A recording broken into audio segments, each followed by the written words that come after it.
and my phone rings. Hey man, this is Rob Ferretti. I'm like, hello, right? Like, how you doing? I'm sobered up really fast. Can you be in Florida on Monday? Yeah, I got a set of 4 of them in the back. Oh, they're still full. Yeah. I was supposed to drive 5 hours the day it blew up. Hello, ladies and gentlemen. Welcome back to the Minnoxide podcast. I'm your host, Harris, aka Minnoxide, man of many automotive aspirations, and I'm here with my Ford-loving co-host, Dan. Yep. Gunna Garage. Gunna Garage. I feels weird not saying Mr. Gunna Garage. Why wouldn't you say that? Is it? If you search it on Facebook, that's what comes up. I tried it the other day. Search what up? Mr. Gunna Garage. It just doesn't make sense. Anyways, today we are with a Rotary lovin', 2J lovin', engineer by trade, Hendrick Pitzer. How's that for an intro? I think that was great. I think it was all right. Something here. different. We're here. We're having some fun. Yeah, I'm not gonna be that one podcast like that. You know, like how some podcasts have like audio effects, like brrr. I'm not. No, it's a lot. Yeah. No, it's just too much for my chimp brain. No, it doesn't work. But anyways, go ahead. Tell us a little bit about yourself. What it is you do, the things that you're involved in, and we'll go from there. What's up, guys? I'm Henry. This is my channel, The Speed Culture, and I am an automotive engineer, kind of, sort of, mechanical engineer by trade, or by schooling, rather, and just a hardcore car guy by heart. I come from New York, Long Island specifically. I spent about 20 years of my life there learning cars and everything around it and life, all those fun things, surfing, lifeguard, all that. And then from there, I went to school in Buffalo for mechanical engineering. And then I ended up in Georgia for a few years working for a speed shop called Cicio Performance. And then after that, I spent a year at Hendrick Motorsports with the NASCAR team. And then after that, right now I work for a company called PowerProbe. If you ever heard of it, they are like electronic diagnostic tools. And I help engineer all of their new products. I engineer and have some fun. Honestly, I try to just make products that I can use on these things. That's brief. I'm sure we'll get into more, but that's me. So what made you go the engineering route? Realistically, I wanted to be around cars in any capacity whatsoever. So cars were the reason for it then? Absolutely. Okay. It was either I wrench on them, and it came down to a thing, I just didn't really want to have to turn a wrench to make the living, which is a very respectable living to make, and I'm not saying that it's not. I was just in a situation where I had some options, and I had the ability, and I hunkered down and made it through the schooling, and we made it through, and it was an awesome experience. Okay. Engineering as a whole, to me, is interesting because it's all about collaboration.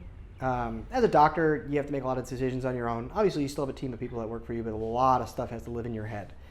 As an engineer, you have a lot of strengths, but you also have weaknesses, and if you can jump, or rather capitalize off those and say, hey, I might know a lot about this, but you might know a lot about this. We can come together and have a full 360 degrees worth of information. But coming from either side, you can't, no one person knows everything, you know? And to me, being able to lean on each other and collaboration in general, that's the beautiful part. I'm a people's person, so that's the beautiful part about engineering to me. Okay. So how do you end up applying that to your career then? So you mentioned Cicio, you mentioned Hendrick, you mentioned the place you're at now, which I'm blanking on the name. What was it, Pro something? PowerProbe. PowerProbe. Okay, there we go. See, all these different pros this week. Probe. It's like, if you like probe like an alien kind of deal. Maybe not that kind though. You guys don't make one of those, right? No, but everything has a play on PP. It's PP Probe, PP. We just did a video called the PP Balls as a joke, because we make this product. It's it's called a draw monitor, where basically you put it into an OBD port and you disconnect the OEM vehicle battery and it inputs voltage through the OBD port, and all of the vehicle's current runs through there. That's how you can find out if you have like a draw, basically, if the car is... Oh, that's amazing, because that's such a pain in the ass to track down. People love that thing. Yeah, I bet they do. They're cool. Awesome. But... Before we continue, I had to ask, and at the risk of losing our entire audience in the first 4 minutes, what's the alien situation down here? Like, are people down here believers? You said probes, so I have to ask.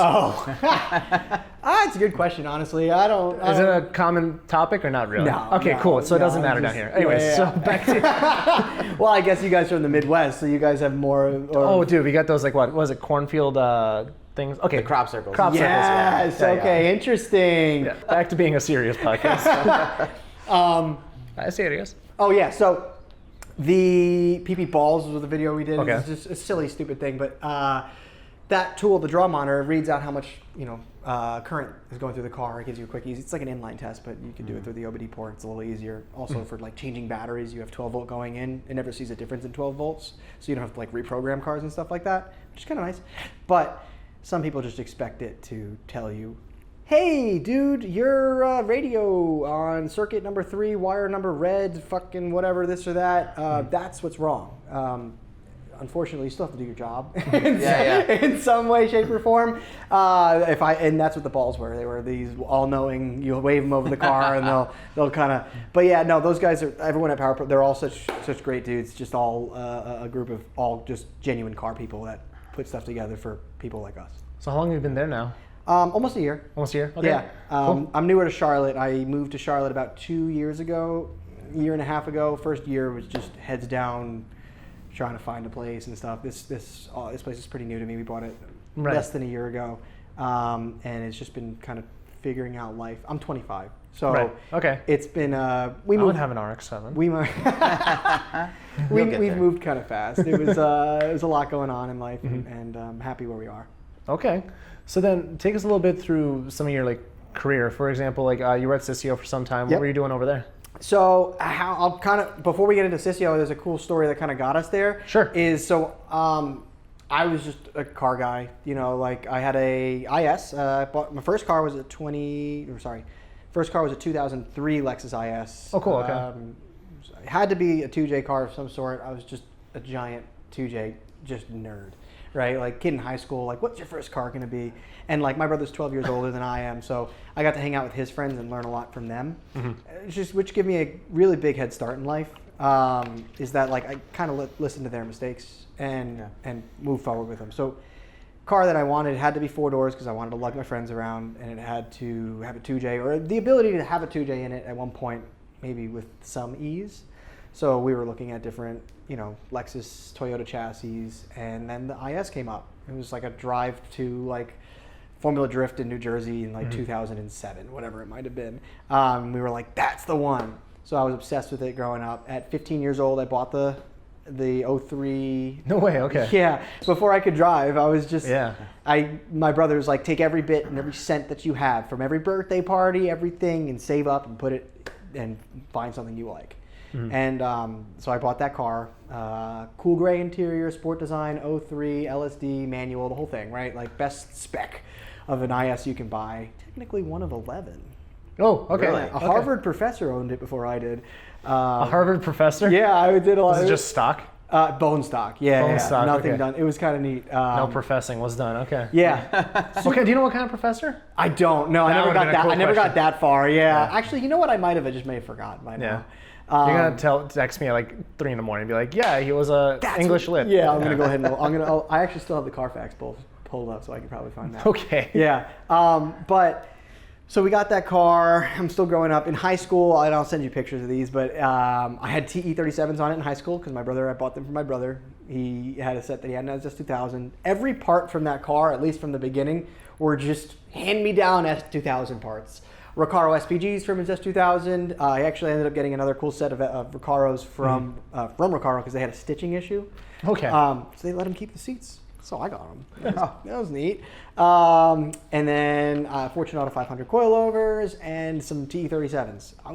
It was cool in high school. Like we drove that to prom. I have pictures of me cleaning the wheels with like my fiance and my girlfriend at the time, now my fiance. Okay. So you guys have been together for a while. Yeah. Okay. Awesome. So she's unfortunately had to go through all of it. That's how you know she's the one. Yeah, that's for sure. You see what Dan puts his wife through. He's here with me. Yeah, that's a tough one. I'm a lot of guys' second girlfriend. It's weird. Travel buddies. I don't know what it is. Oh, I feel that honestly though. You got that one buddy that's just there, like the third wheel of everything in life. Down. Yeah. I got a couple buddies, but that's the best kind of people. But so I had that car growing up, and that was always like the thing was just getting it ready for power in any way, shape, or form. In high school, end of high school, it was like senior year, we decided to swap it. Okay. I ended up buying like a full swap from a wagon. A guy ended up getting T-boned, and I bought a 1J, I bought a trans, the R154, it came with a single turbo, it came with a Power FC, a Pexi, pretty much everything to put this thing in the car. And I spent $4,000 on it, which is like, wow, in today's money. And in case the microphones didn't pick it up, he spent $4,000. Yeah, which is like, I mean, at the time, as a like an end of high school, going into college kid, that's fucking a lot of money. Oh yeah, 100%, yeah. But in the grand scheme of things, that is chump change, especially when it comes to the 2J world. It's and this still is what affordable. year? If I don't want to do the math quick, when did you graduate? 2017. Okay. 2017. Okay. Yeah. So we got that whole swap, and we spent an entire winter. So we didn't end up putting the swap in until freshman year, during break for like winter break, whatever it was. We just had everything ready. We went to my buddy's garage, and we are just like, none of my friends know a ton about cars. I got a couple of friends that know more, and it was more of a situation where here's 30 beers. Here, get one, you get one, you get one, you get one, you get one. Here's some sandpaper. Here's a ratchet. Here's this. Here's a cup to put the hardware into. And we all just had a blast. We pulled the motor from it. We had a great time doing it. And it was just a bunch of friends just hanging out and BSing. And every time we either pulled the motor, or by the time we were actually putting it back in, the new one, it was raining and it was a dirt driveway. And every time I'm under the car, I'm just sinking lower and lower as the dirt's just, and it's just like working on a car in high school, right? But you learn a lot that way. It gives you some seasoning, some calluses, right? I was telling this to Dan the other day. It's like, man, one of the things that like kind of spoils, well, not him, but me. It's like, I've been around so many of these guys on the podcast. And it's like, don't do this, and this, but you also miss out on the seasoning too, right? Oh yeah, we were talking about the pains of learning through building and blowing shit up. It just sucks, before this, yeah. But like the thing that's always funny is like, this is motor number 6 in the IS. I was about to ask you, how many is it? Yeah, Okay. this is number 6 that'll be in the car. And am I the problem? Well, yeah, you get to that point sometimes, and like you meet new people moving to Charlotte, right? And everyone just thinks you're an idiot. Like, why is this? What is this guy, stupid? Yes. But I mean, at the end of the day, it's you can learn a lot of other ways, and you can also spend the time in the research, but you don't know until you know, right? And I'm doing it for the love of it. I'm doing it because I get to work on the car. I've always had help from great friends, from people that in the community that just are always willing to help passion. And like, that to me is worth every build, every dollar. I don't care. It's about the fun. So has it always been 1J's in that car? No. So after that first one, and this ends really quick. So we get the motor in the car, everything's running finally. I finally get the fans going, we get the relays and everything running, and I go to take it out, and I got 2 buddies in the back. It's kind of like I said, it's wintertime, it's cold out, it's New York.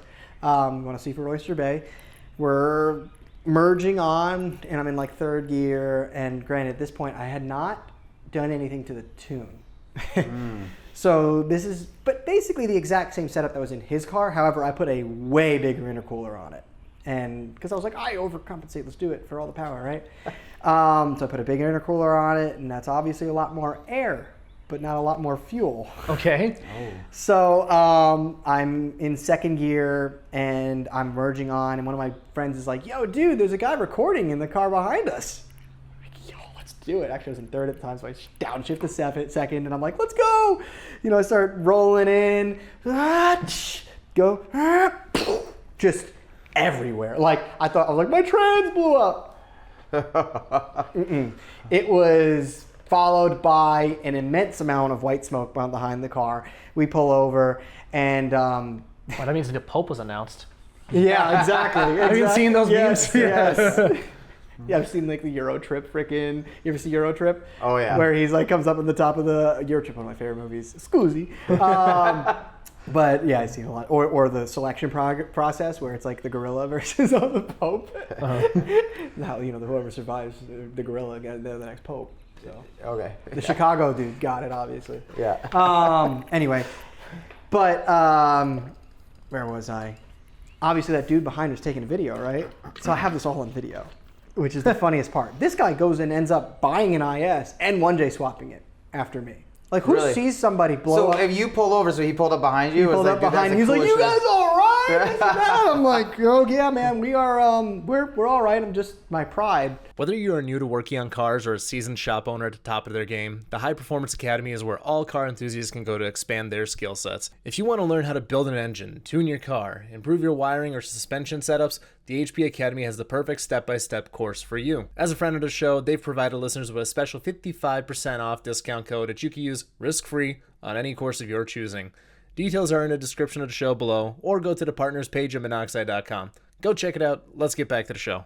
Took 2 tow trucks to finally come because the first tow truck's like, nah, you're too low. 4.5 hours later, freezing. I'm freezing. Dude, this was my Pikes Peak adventure with Charles, the year I met Charles. Oh, really? So we, one of our volunteer cars basically like broke going up Pikes Peak or whatever. Yeah. And they had to get a tow truck to bring it down to the bottom of the base, and then we had to wait for hours to get from the base to our to the hotel where they fixed it in the parking lot. Oh, God. So that trauma memory just brought back. That's always but at the end of the day, I wouldn't trade it. Dude, it was so fun. We had cones on the side of the mountain. Yeah. And we were just throwing Skittles trying to make it into the top of the cone. Just the BS memories you create. Just you're idle. You have time. Yeah, we were clapping for everybody coming down the mountain. Like, I have a video of Charles just clapping, just everybody coming down. That's awesome. Yeah. You don't get that anywhere else other than it's just, and that's why I love cars in general. It's a shared hardship.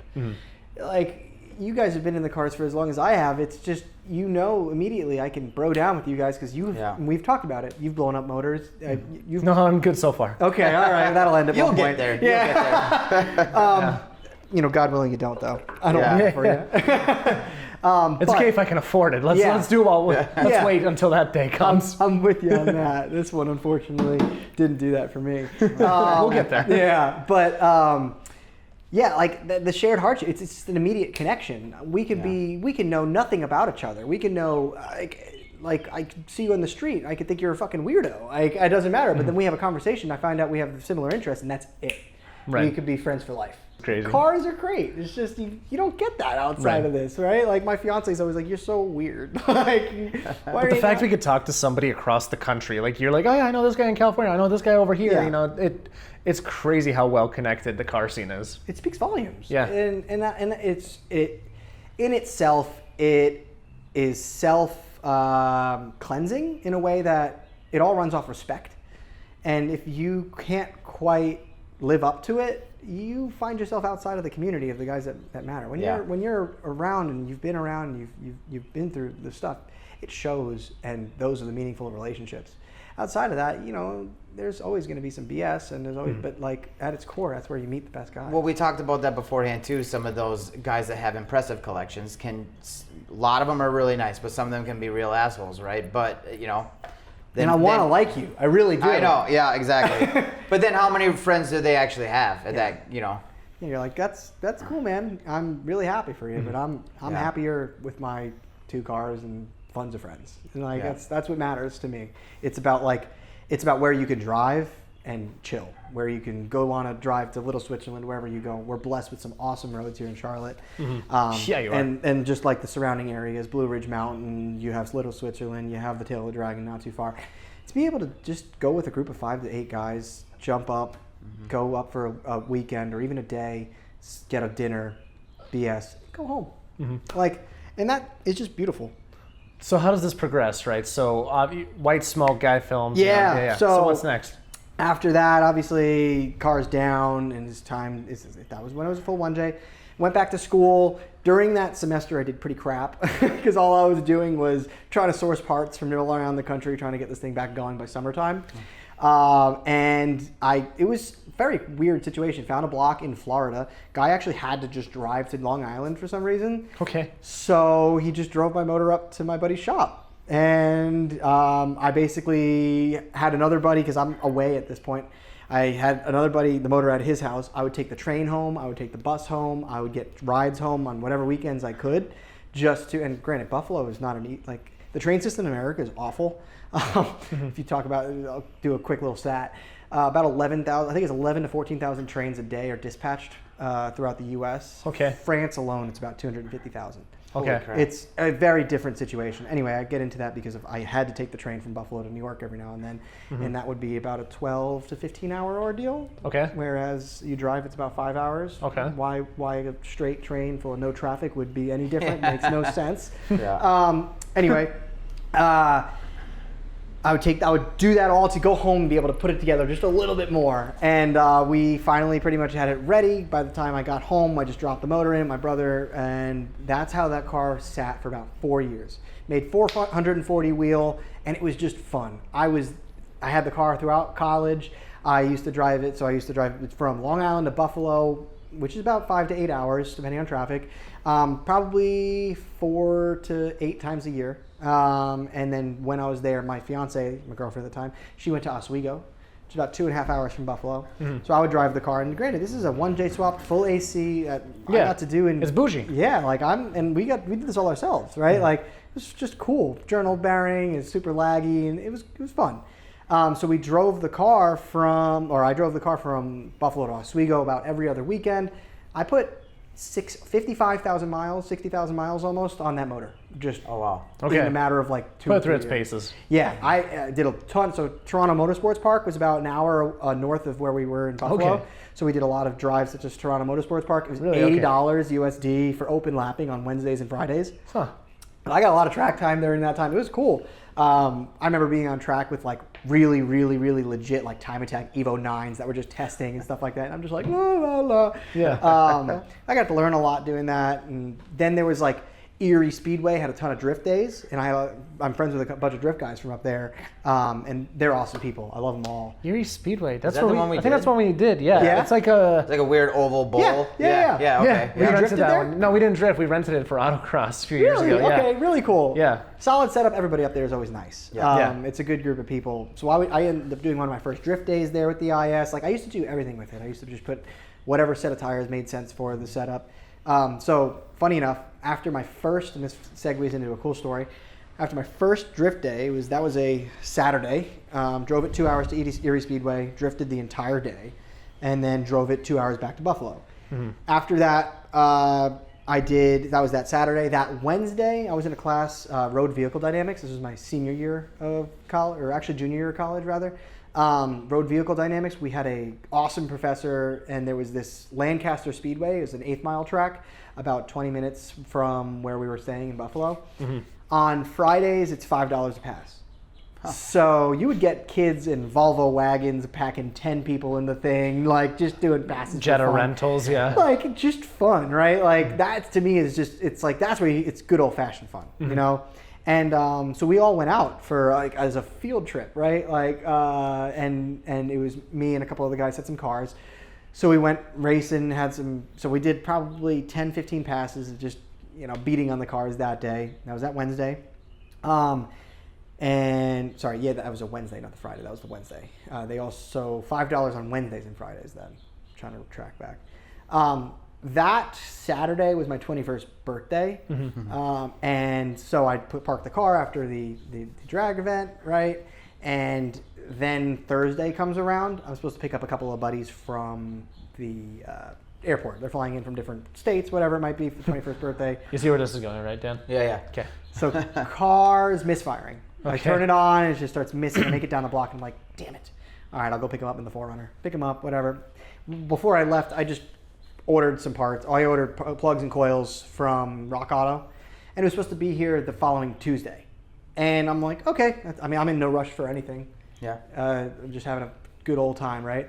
So I go pick the guys up, and now it's Friday. We're all hanging out, and at this point, I'm at a frat house in Buffalo, just drinking, belligerent. We're all having 21-year-old birthday shit. Just being a bunch of sacks of shit, and just being a bunch of hooligans. Yeah. So I'm kind of just like slouched on the couch at this point. I'm just hanging out, right? And my phone rings, and I get to pick up the phone. It's like, hey man, this is Rob Ferretti. I'm like, hello, right? Like, how you doing? I'm sobered up really fast. Yeah. To backtrack a little bit, I had signed up for basically a Instagram came in, and it was like, we're looking for home brewed race cars. Do you drive your car to the track? Do you drive it home? And every word spoke to me. I was like, that's me. entirely. I'm like, we could do that. So I was in Oswego at the time with my fiance, and I looked at her and I'm like, I'm going to be on this. And so I submitted my love letter, my thing. I'm like, you need me. So that's when this call come in. Hey, man, it's Rob Ferretti, this and that. I'm like, yeah. Can you be in Florida on Monday? And I'm like, yeah, like the next Monday? Like next Monday? Not. It's like, no, this Monday. I'm like, oh, huh, okay. Can I call you back? He's like, yeah, man. So we go throughout the rest of the night. Guys are all like, yeah, like we were all at dinner. I'm like, dude, do I do this? And this was kind of, I was in a good situation where a lot of my classes were online and I had the ability to kind of do it from far away. And I was like, do I do this? They're like, you have no excuse not to. And I was like, all right, shit, let's go. If the parts show up, let's take it the next step. Mm-hmm. So Sunday rolls around and I'm like, there's no way nothing's showing up. I'm supposed to be here Tuesday. I don't know what. It's a sign, right, at this point. But the parts from Rock Auto just show up on a Sunday. What? It doesn't make any sense. No. It doesn't make any sense. It's one of those situations I'm like, wow, okay, I guess we're going to throw these in. I go to my buddy Ian. I call him one of those dudes that's like always the third wheel. He's always down for anything. And just a genuine awesome person. And I call him. I'm like, yo, you want to go to Florida for a week? And he's like, why? And I tell him, he's like, all right, let's do it. And I'm like, oh, okay. So he's like, bring the car over. Let's throw the plugs in, the coils in. Throw them in, car clears up, and we're like, okay, I guess we're driving to Florida. So we wait till later that night, we get set up, and we start driving at like 10 p.m. We make it like 2 hours in, random Erie, Pennsylvania. I made my own splitter for it, had a chassis mounted splitter. Okay. Middle of the night, it's pitch black. There's no lights, Erie, Pennsylvania. It's just dark. Yeah. And I'm like driving, and this is like midnight at this point. I'm a little tired, but we gotta keep driving through the night. It's midnight. I'm like, whatever. Possum just in the middle of the road, randomly, just mack it. There was just no way I could get around it. I feel really bad, but yeah. Splitter, gone. Somewhere in Pennsylvania still, if you found that, yours. But yeah, no, just gone. So then we keep trucking. We're like, all right, actually took the splitter, didn't take anything else with it, which was pretty cool. Felt good about that. Mm-hmm. I was like, if it failed in the best way possible. Right. Yeah. So great, that's gone. Let's keep going. So we keep making our way down, and then another like 3 hours later, we're in like Virginia. 3 or 4 hours later, we're in Virginia. Still now it's like 3 or 4 a.m., whatever it might have been. Okay. Hours lining up. And now I'm just picturing the map because like I've never done an East Coast run yet, so I'm just like, all right, those states are okay. Eventually you get there, and don't speed if you're ever in Virginia. Not from experience, but I have a few buddies that I know Georgia's rough. Yeah. No, Georgia's not even close to what Virginia's like. Really? You go a mile an hour over. I don't know, man. Have you seen the pit maneuvers they do in Georgia? Sure, but those videos are intense. Seen some of the Hellcats they have to do. Virginia might have been one of the states I got pulled over into for riding in the left lane. They're like, if you're not passing, get your ass in the right lane. I don't want to see you in this lane. Interesting. Yeah. That sounds very American. They are very strict in Virginia. But regardless, we're going through. I'm doing speed limit. It's fine. Yep. See a gas station. Now, a plague with ISs that are swapped. It's just every single one of them, unless you have an aftermarket fuel level. They go down in steps, quarter steps. Oh, okay. Right? The gas gauge. So at this point, I'm like looking at Mike.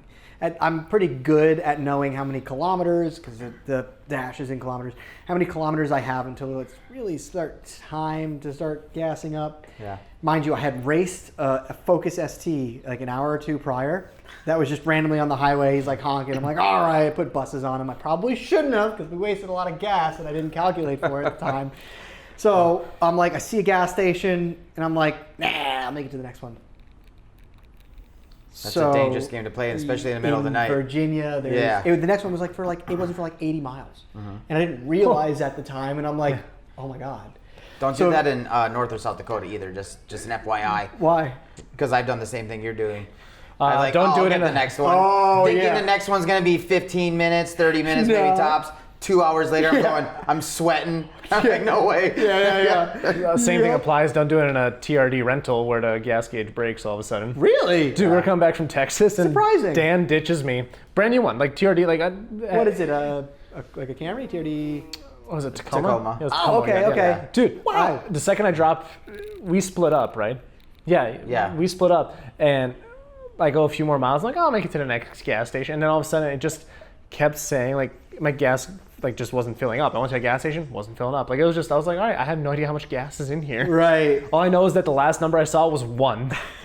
So, mind you, he's trying to not put too much in it because he paid for the fill before he rented the car. So like he and the wants gas to like gauge was working beforehand, I'm sure. Yeah, he wants to like drift in because he's already prepaid for gas. Right. And the only reason we were separate is because I bought a truck in Kansas City on the way home. oh, that's what it was. my God. Yeah. That's too funny. Yeah, I was like, because he split up, he picked up the pace. I'm like, I'm gonna have to go 60 the rest of the way. Yeah. It's dangerous games to play. Yeah, that's a. I can do it in my golf. Like I've gone 15 miles past 0 in both of my golfs. Oh yeah. All day long. I do it too often with that thing, honestly. If I play the game, I'm like, I almost did it the other day. Range just said 0 miles, and I'm like, I texted to my buddies. I'm like, we'll see about that. 5 minutes later, I pulled off. I'm like, I'm a pussy. I can't do it. I got to do this. I don't want to be stuck. But So anyway, back to middle of the night. You have too many relatable stories. I'm sorry. It's okay. I mean, that's it's way too relatable. That's why I did well on that show, is because I was just like, I'll get to it in a second, but I was just one of the only just dudes, right? The rest are shops and people that you can't really relate with. I'm just some dude that likes building cars and messes up as much as every other one else. But I'm getting over, so finally it just plugs. Ian's in the back seat, sleeping because we're taking turns, and I'm like, yo, this is it. He's like, what? What's going on? I'm like, we crest the hill. I'm like, we're out of gas. It's like, oh, so we coast. My favorite number is 23. I see it everywhere. Just perfectly coast to exit 23. It's just the weirdest like story every step of the way. Okay. We ended up calling AAA. Guy ended up showing up with some 87. We made it. It was enough to barely make it to the next gas station. Make it to the next gas station. The rest is less drama. We're driving. My alternator wire kept coming loose, so I had to keep pulling over randomly, like shocked, trying to get this thing to like actually charge itself while I'm driving. This is a car that I'm a college kid, high school kid that put together, right? Like I don't know what I'm just, but it worked. Just in engineer school, no big deal. Well, yeah. And that was the biggest thing, especially because like when it came down to it, I may have not have gotten the best grades in that school. I still got through, but the experience side of things, I'd say I have more than anybody else, because it just came down to whatever I learned, I tried to apply. Right. And all these kids, like you may have a 4.0, but can you understand what it's like to actually apply this? Like we at Hendrick, we've had situations where other engineering companies, they did some contract manufacturing. Okay. Other engineering companies would come in, kids that are green out of college, right? Never designed anything for real. Just they're like, oh, I like all these bends and stuff and all these, let's put like CNC metals here and this there, right? Turning a battery tray that should be 50 cents with 3 bends to a $12 part because it's got multiple metals, multiple parts coming together. It has to be riveted. It's like, why? You made this heavier. You've made this more complicated. You made this harder to manufacture, but all because you don't know how to apply it.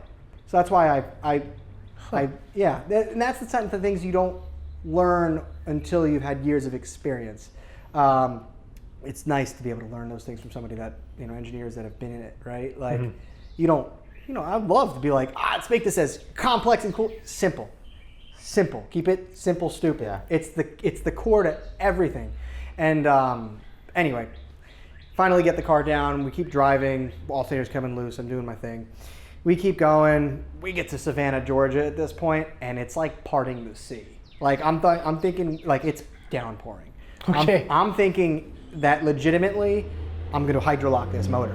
Like the amount of water coming through, it was obscene. And somehow make it through that, just white knuckled the entire time. Somehow make it through that and keep going down. At this point, I knew nobody.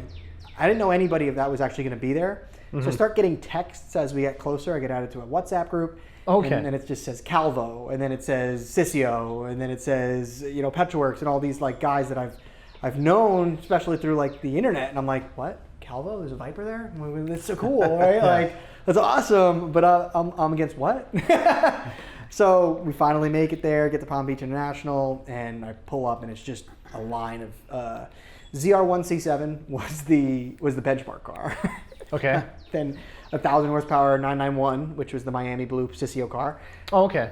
Then there was Calvo's 1,700 horsepower or so Viper. It was purple. It was Zach's car. Okay. Mr. Zachary on Instagram, if you've ever seen it. Is that Zach Friedman or whatever? Zach Friedman. Yep. So that was when the car was making about 1,700 or so. It was not a billet block at the time. I don't. Is that the one that's referred to as Barney or no? No, I think it's another car. So I don't know. Oh, I'm not Is he the 100%. one? Is he got it from Iowa and just sold a bunch of? No, that's a different No, he's guy. in Georgia. Okay. Yeah. Okay. Cool guy. Honestly, awesome group of dudes.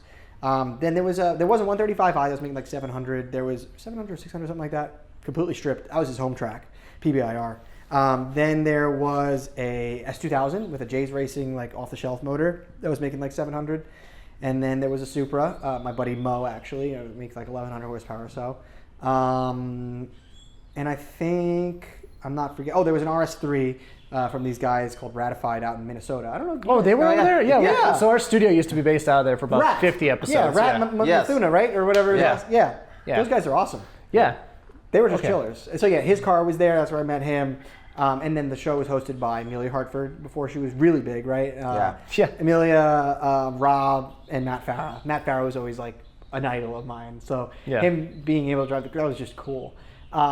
So I get there, and that's, you know what? That was one of the first times that I actually got to meet David. David was there just hanging out.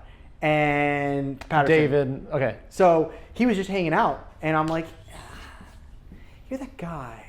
And he's like, yeah. And that's where we really started to bro down. But he was there, Matt was there, everyone was just drinking, hanging out. And it was a good time. So we get through there. Basically, the show's premise was these cars were street driven, these cars were track driven. Then they were put to like liability tests, whatever they put them through. And it was cool. Matt loved the car. Amelia loved the car. Rob's very particular in terms of the thing is, I forgot to actually. I frantically called Matt Farah when he was driving the car. Because at the time, and granted, again, I had no prep time for this, right? Mm-hmm. Like I just jumped in, we just drove down. Yeah, show up Monday. Yeah, it had a blown turbo gasket. Okay. It had the fluid was old, multiple track days, lots of track days worth, like definitely just like watered down. Like brake fluid rather. So it's got a aftermarket gauge cluster on it, and 9K is not 9K on that thing. You have to rev it all the way down to like X for it to actually make its full. It's not actual. It's just calibrated wrong because it's calibrated for the 3S GE in a Altezza versus the 6-cylinder in the IS. I actually have a Dakota box to fix that. I've had that for 8 years. It's the easiest thing to install. It's sitting on my desk because I have. Oh, I know all about buying parts and letting them sit in boxes for years before you actually get them. I keep putting it in front of me, so I keep remembering, right? But I keep blowing the car up. So, anyway. It's not calibrated, and I'm like, oh shit, they're gonna think that like 9,000 or 8,000 is all it revs to. Like you gotta like bring it. I'm like, so I called Matt. I'm like, yo, you see the X at the bottom? Just bring it to there. Once you hear it go bang bang bang, then shift. Yeah, a lot of fun. It was just extra laggy because of the blown turbo gasket and stuff like that. An old journal bearing 62, I believe. I actually don't even remember what turbo was on it. I think it was a 62, some drift motion Garrett internal thing. Journal bearing again, so it was super slow, laggy, but it was fun. Yeah. And they loved it. Like I said, Rob was a little more particular about it. He's like, this thing sucks. But they loved it, had AC, it was cool. By the end of it, they were like, this is the people's champion. But it was cool. It was cool. Relatable. Yeah, exactly. Yeah. It was cool. I mean, everybody trailered their car. I drove my car 23 hours, and I built it with a bunch of friends in a garage with a bunch of beers. Mm-hmm. It's different. It's different. The people's champ. Yeah, man. That's how it comes down. I was happy with that. Yeah, dude. I couldn't care less. And then so we went back up to New York, and that was like the end of that. A couple months later, now I'm in my senior year of college. That's when Cicio calls me, and he's like, okay, hey, dude. Like, I'm actually going up at this point. I'm going up to go snowboarding up in New York with a bunch of friends on a snowboarding trip, random, like, little quick break I think we had, winter break, whatever it was. And he calls, he's like, hey, man, I want you to come down and work for me in Georgia. And I'm like, hey, man, I have 6 months of schooling left. I'm not about to leave, I've got an engineering degree right here, like, right there. I'm not about to leave and just do that. Like, if you can wait, sure, I can think about it. And he was like, make it work. Whatever it does, like, I need you down here ASAP. And I was like, I can figure it out. that's when COVID hit. So everything went online.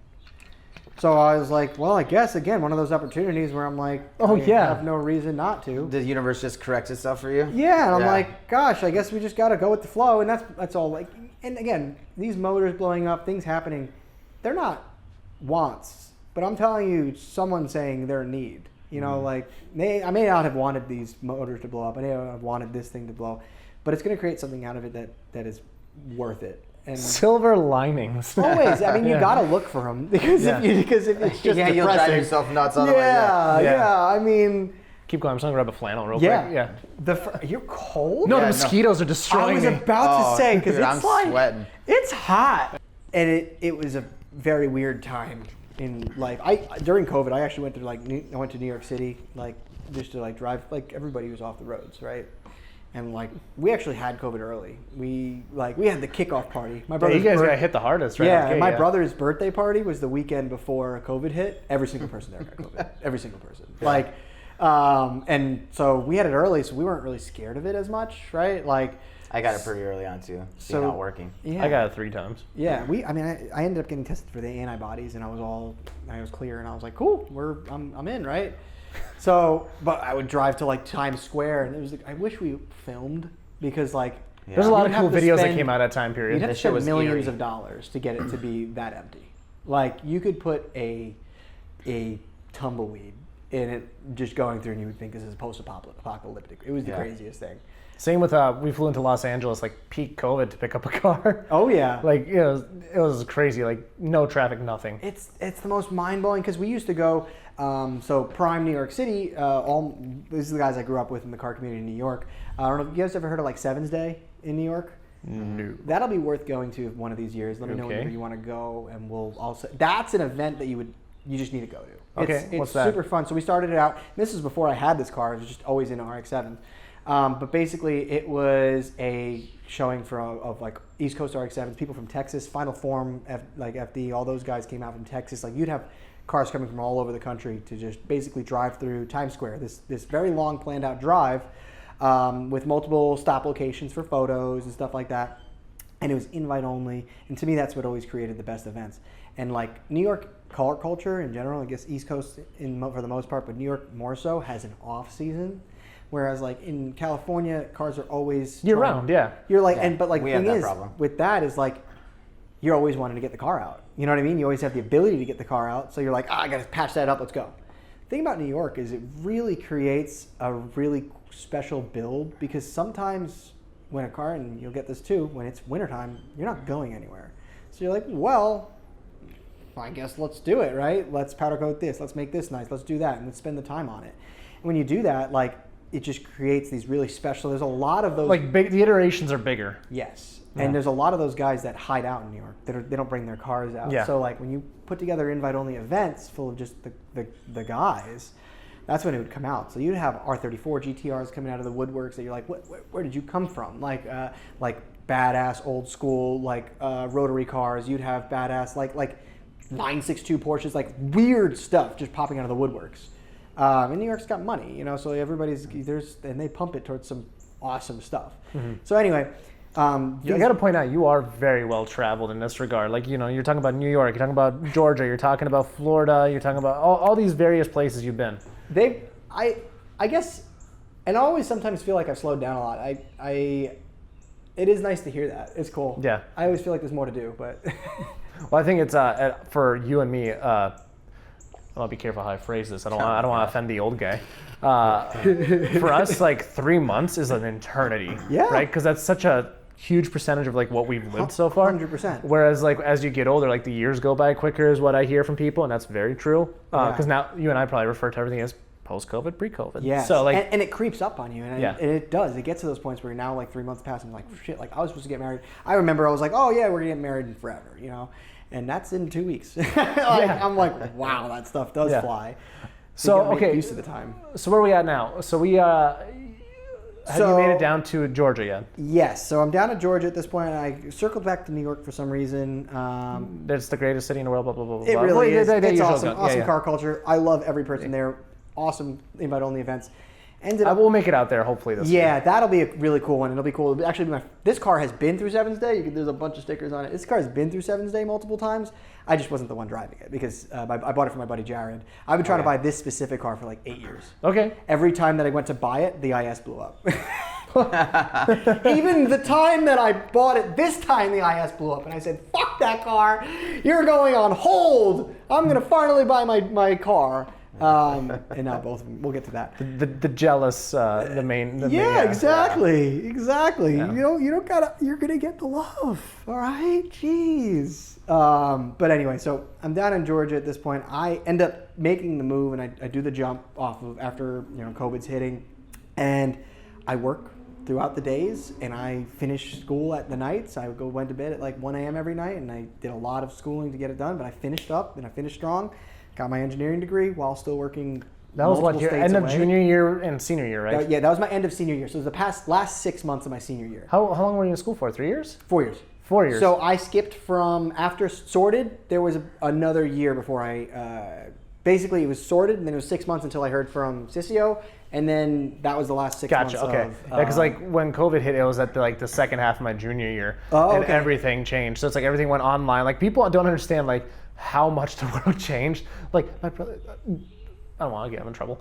I know people who do a lot of ChatGPT now. Well, yeah, and ChatGPT has come a long way. My brother was like one of the biggest proponents to never do it, and now he's like, "Hey, ChatGPT, how do I tie my shoes?" I'm like, my theory is, and I'm sorry, actually I'm not sorry, for professors out there, make your stuff harder to cheat on. yeah, man. Like don't do all this multiple choice stuff. Like Yeah.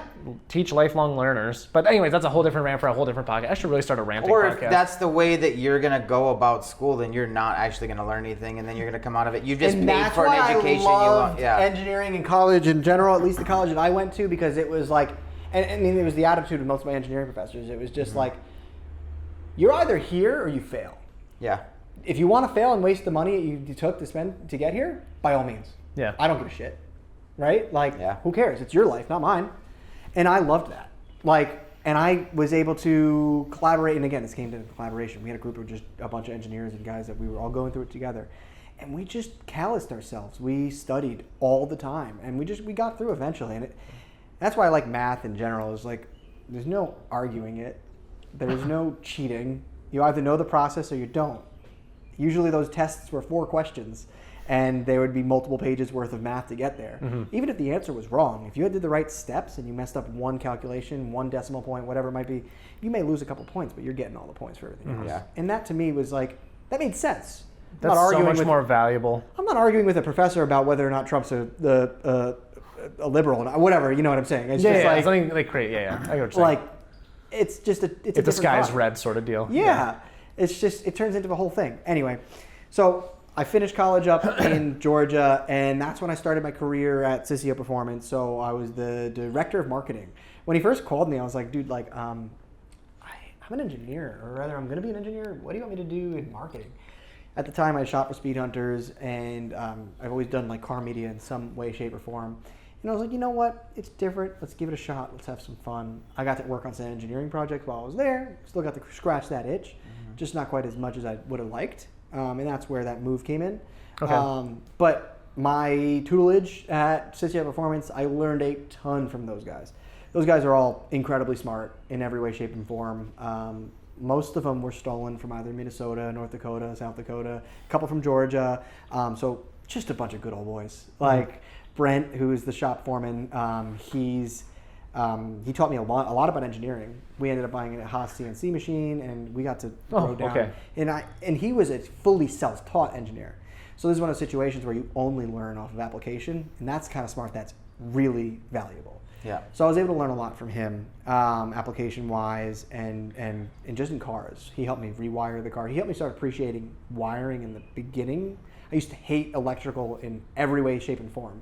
Even in college, EE was just like, no, I'm not about that. Brent opened my mind to that, and I learned a lot from him. So he does all the engine program there. He does all the CNC parts.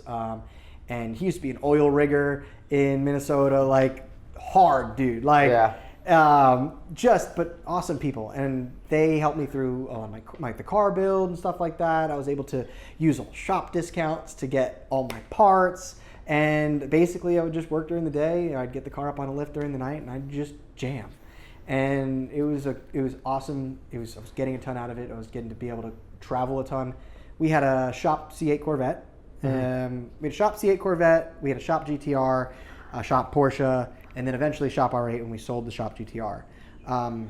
We would drive these cars to most events because they would be like, the whole idea is that, again, you'd kind of drive to the track, drive home. So the C8 kind of ended up being what's a good way to put this? Can I say slut? Yeah, sure. All right. The C8 kind of. I just said being, it like I know. Yeah, go for it. Is it like Is that a bad one? No, I'm just. What a great way of putting it. No. There's very few naughty words that I've had to cut out of the show. Yeah. I'll give you a few. It's usually accents that we have to edit out, folks. Oh, I see. But yeah, the C8 ended up really just being the shop slut. Like that car was a turbo car. At one point it was the fastest C8 in the world when it was NA. It just had a shot of nitrous and ran 10.5s. And then we put turbos on it. It was an ETS turbo kit. Super cool car. I got to drive that pretty much all around the country. I got to drive it when it was making 900. I got to drive it when it was making 1200. I got to drive it to like 6 hours to Florida, 12 to 15 hours to St. Louis, to Texas, to all the big events, pretty much all around. So no the trailer country. queen. No, that car, because the R8 got the trailer or something else. Okay. It was one of those things like, Henry, hop in the C8 and go drive it. And I'm like, dang it! That's a fun car to drive too. Like I haven't driven a modified one, but I've driven like a Stingray, and they're comfy. I like them. You'll never want to drive another Stingray after you drive a turbo one. Oh, dude. At minimum, they got to make, I don't know, double the power. Yeah, they're so fun. I mean, it's fun. I really enjoyed like the 900 wheel version was just great. The only thing is you kind of like. How do I say this? Let me see. Let me think about this for a second. I was just gonna say, there's a pretty good threshold for a lot of cars. Like that's a good, fun car, lasts a while. You don't have to like. Oh, it's great. I'm just trying to figure out how to say this next part without The C8 platform was all about trying to tune around the ECU. A factory ECU can get you really far, but if you're trying to get the most out of your car, you have to take your tuning to the next level. Whether you are doing a highly original LS swap or are a glutton for punishment and want to keep your rotary, a Haltech can help you extract top-level performance while keeping your car tolerable to drive. If you go to tunedbysean.com, you can schedule a free consultation to see what is right for you and your build, but you can also go there, save 5% on all Haltech goodies using code Minnoxide, and do it all yourself. That's tunedbysean, SHAWN.com. Let's get you back to the show. And basically, you couldn't crack it for a long time. I haven't been in the game since they've cracked it, and since it's gotten a lot simpler. Mm-hmm. But basically, all the time, you were trying to trick the trans into thinking it's making less power than it is, or was. And 1100 horsepower setup, maybe that should be running 5 seconds, 60 to 130s, or running 6.5, 7s, whatever it might be, because the trans is just not cooperating in the way that it could. Mm-hmm. And the guys, they used to work with like HP tuners. Like if you we sent a C8 out to Motec at one point, and that car just ended up getting bricked because basically when eventually trying to crack that ECU, got back to Corvette, and they shut the car down remotely. Oh, really? Yeah, so it was a really long process, and it ended up being that we worked with Fuel Tech, and that's how I made my connect with like Anderson Dick and all those guys. Okay. So we ended up running a port injection intake manifold where we had secondary injectors that were hooked up to an E85 tank in the frunk that was controlled off of a Fuel Tech ECU separately. So the secondary fuel system was controlled by its own ECU. After 50% throttle, the other ECU took over. And it started saying, Fuel Tech started saying, hey, start dumping the E85 into the port injectors, and this is where we're starting to make our power. Yeah. It made great power that way, super clean. It's just, again, it's just about tricking. If the trans saw one torque spike or one vector that just wasn't there within spec, because, again, these are all ratios that you're trying to make it think it's making less power. Yep. If it sees one spike, it shuts it down. So you'll have interesting limp mode right away. Yeah, limp mode, or just pull power, stuff like that, where it's like Like Taylor, our tuner, is just the man. Like, he's an incredibly smart person. A lot of times you can't really talk to a tuner because tuning is a very, very specific mindset. Oh yeah. He's one of those guys where I've been on the boat with him drinking, and we're like, oh, we're sending it in Pocono right now, but like, and he knows exactly what he's incredible. Like I learned. Have you been to that track, by the way? Pocono? Yeah, that's one on the bucket list for me. It's a cool one. Out there, yeah. Vinny, one of the cars that we used to support, he had a 20. It was basically a kind of a carbon copy of our shop car. Made like 2,200 horsepower or so, like 2,000. Our shop car ended up getting nitrous, so that car ended up making like 24 or 25. Eventually, it was like 26, whatever. Was that the green car? The blue one. The green one is the R8. The Okay, blue gotcha. GTR, which is now owned by 458 Oh, Destroyer. gotcha. Okay. You know 458 Destroyer? I've chatted with him. Yeah. So he has that car now. Interesting. Okay. It sold in like 10 minutes. Yeah. It was that car was bad. That car's sick. But anyway, it would always frustrate Taylor with the C8s just because he's like, these cars should be faster. And by now I think they are. Yeah. And they're super cool setups. Even at 900 wheel, in the way they sat, that's just a fun car. Like I picked my brother up from the movie theater, from the airport in it, and then we drove to the mountains, and just he got in the driver's seat. I didn't have to say a word to him, and he's just like, bah, bah, bah, like no problems whatsoever. Like that's just a fun car. But it needed all that too. Yeah, the E-Rays are freaking sweet too. Everybody we've talked to, especially in Detroit, when you start modifying them. If I had to get any C8, it would be an E-Ray, and I'd put turbos on it because it's still utilizing the same motor. And you do a clutch pack, you just do a simple twin turbo system, air to water intercooler, probably just E85, probably make an extra 400 or 500 wheels. Yeah. And then on top of that, have the electric stuff. To be able to like back out of your garage in electric mode and then turn it on down the block, that to me is the coolest thing. Yeah. I remember my buddy's NSX doing that, like the newer Oh ones. yeah, I forgot about that. Yeah, that was my first introduction to it. But that was before they had the weird, like all hybrids had that noise, Yeah. you know? Yeah. It was just silent. Yeah, I really like those NSXs. Yeah, they're cool. They're underrated just because when they launched, they released a little late, and the biggest thing that killed them was pricing, right? Because at the time you could just spend, I think it was like 20, 30 grand more, and you're in a Ferrari. A little bit more, you're in an Acura. Yeah, and then it's like, To me, or you it's spend a cool little less without and do a Yeah, GTR. no, I agree with you though. I think the Acura is. I would rather have. I mean, to me, I want an NSX in a bad way, It just didn't have any but an older gen. direct kind of competitors, right? Because like for 30, 40 grand less, you can get a GTR. Yeah, and the thing is, you can't really do much to the NSX. No, they struggle. I know there's a shop out there, and There's no need. That's Yeah. one of the cars where it's like I'm happy with the way it is. Like I enjoyed that car. It was fun in the twisties.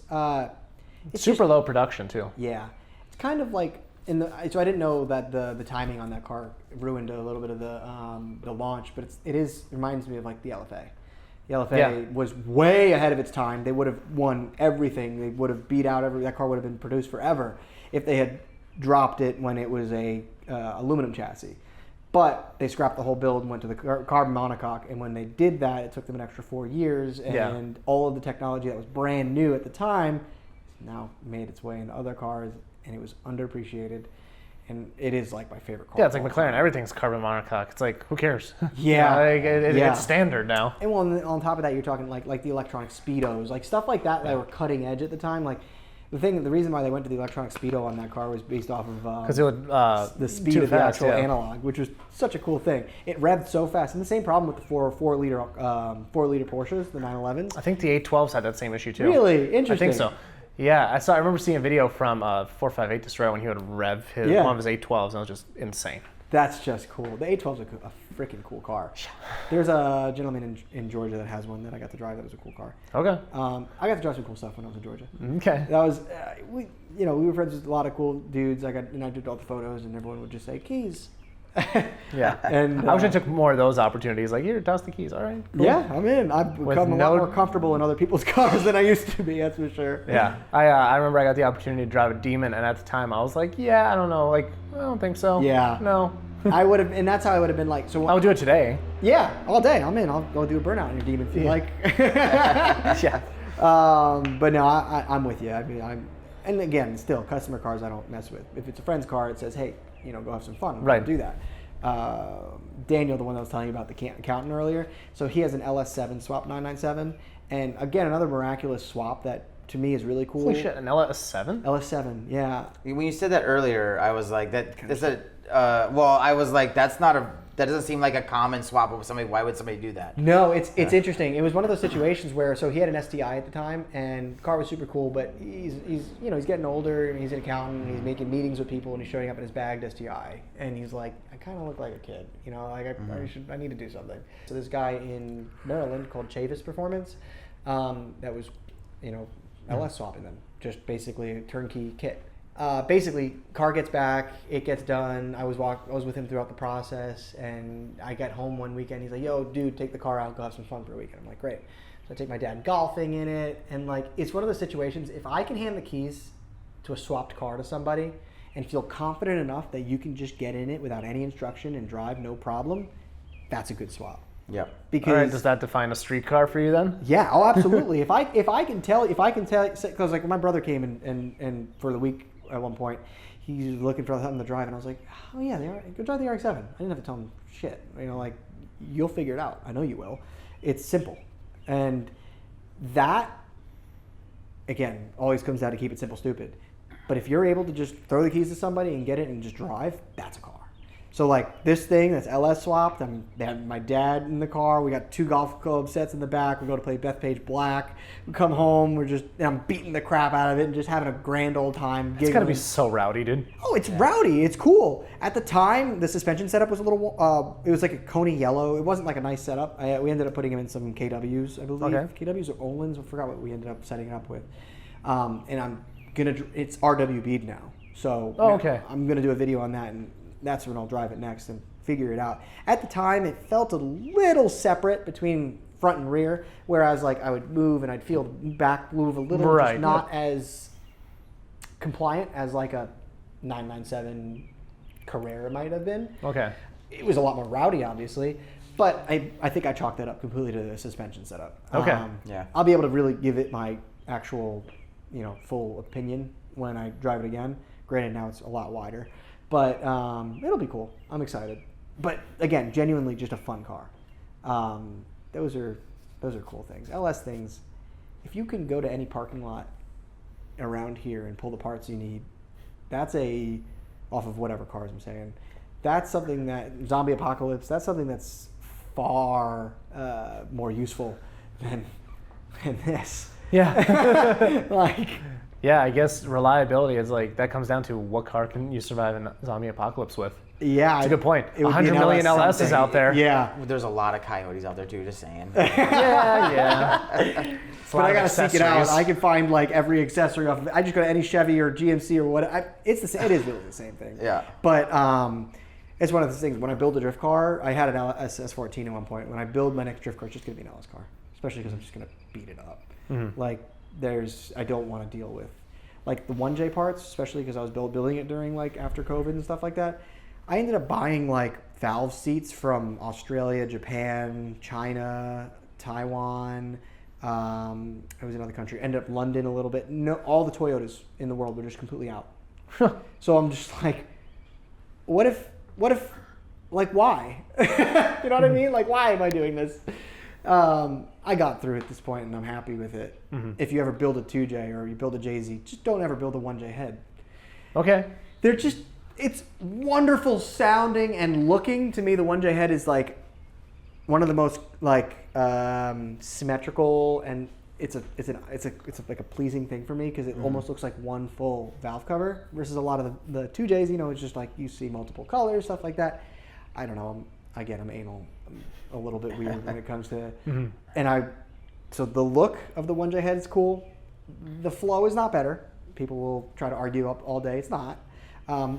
Mine's really built, so it's like +1 Manley valves, GSC conical, like all the best head work, done by this like 3,500 horsepower building offshore boat motor building company, John Kazi Racing in Georgia. So they built the whole head, and they built it for basically like piston to valve contact. So that's a badass build, but would I ever do it again? Absolutely not.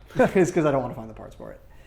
But Okay. I'm happy I did it the first So time. in all your kind of building experiences, that been the most difficult? Yeah, probably. Finding 2J bottom ends is easy. Like Yeah. at this point, so let's catch up to where we are now. So now we're doing stuff at Cicio. Yes, so, I have a great time there. I got to learn a ton. At the point where I felt like I was just kind of like not learning as much as I am, hanging out and having a great time with the guys, which I was. Love that. We got the lake nearby, sick. But something was calling you more. Yeah. And especially because Manda was here in Charlotte, we were trying to figure out which direction we were going to go. Okay. And Well, so you guys were like separate at yes, this point. so we were like still together, but because I took the job in Georgia because I was like, that's close enough because she had a job in Charlotte. Right. So I was like, Georgia's close enough. We'll try that. So over the years. But before she was in Charlotte, you were in New York still? Or? Yeah, so Oh, wow. That's well, actually, so the timeline goes like this. We're both in college together. I left college 6 months before college ended, and I went to Georgia because I already knew she had gotten a job in Charlotte. She ended up 6 months later coming down to Charlotte after college, and over the next 3.5 years, we just switched back and forth of visiting each other on random weekends until we kind of figured out who was moving. Right. She's Italian, and She won. I don't argue. But at the end of the day, I was looking for jobs, and I found something at Hendrick Motorsports, and so they actually have a defense side where they do defense contracting. So that's actually how I got my foot in the door, and it was a cool experience. This is where you said you were with Lockheed? So. Actually, I had a job at Lockheed before I moved down to Georgia. So you were talking defense stuff, and then I heard you say Lockheed earlier. I was going to ask you about that. Okay. So I was supposed to work for Lockheed up in New York, and I had a job lined up for there, and I was ready to pretty much go in right after college. And then Cicio called, and I said, I'm going to do this instead, which was a very, I don't know if that was a poor decision. Lockheed's a pretty freaking big company. Yeah, I'd be a different person. Yes, I agree. Which I think I'm happy with the person I am, and I don't regret anything. So I made it down to Cicio. We did that. Then that's when the Hendrick opportunity arose, and I jumped on it. It was like one of those things. It's like, hey, I've been in motorsports. That's the creme de la creme, right? Aside from F1, I'm an F1 guy. Right. Yeah. But that's the best of the best. So you know what question I'm about to ask, right, Dan? Oh yes. Have you read Adrian Newey's book? No, I haven't, but I've had it spark noted to me a little bit. It's very good.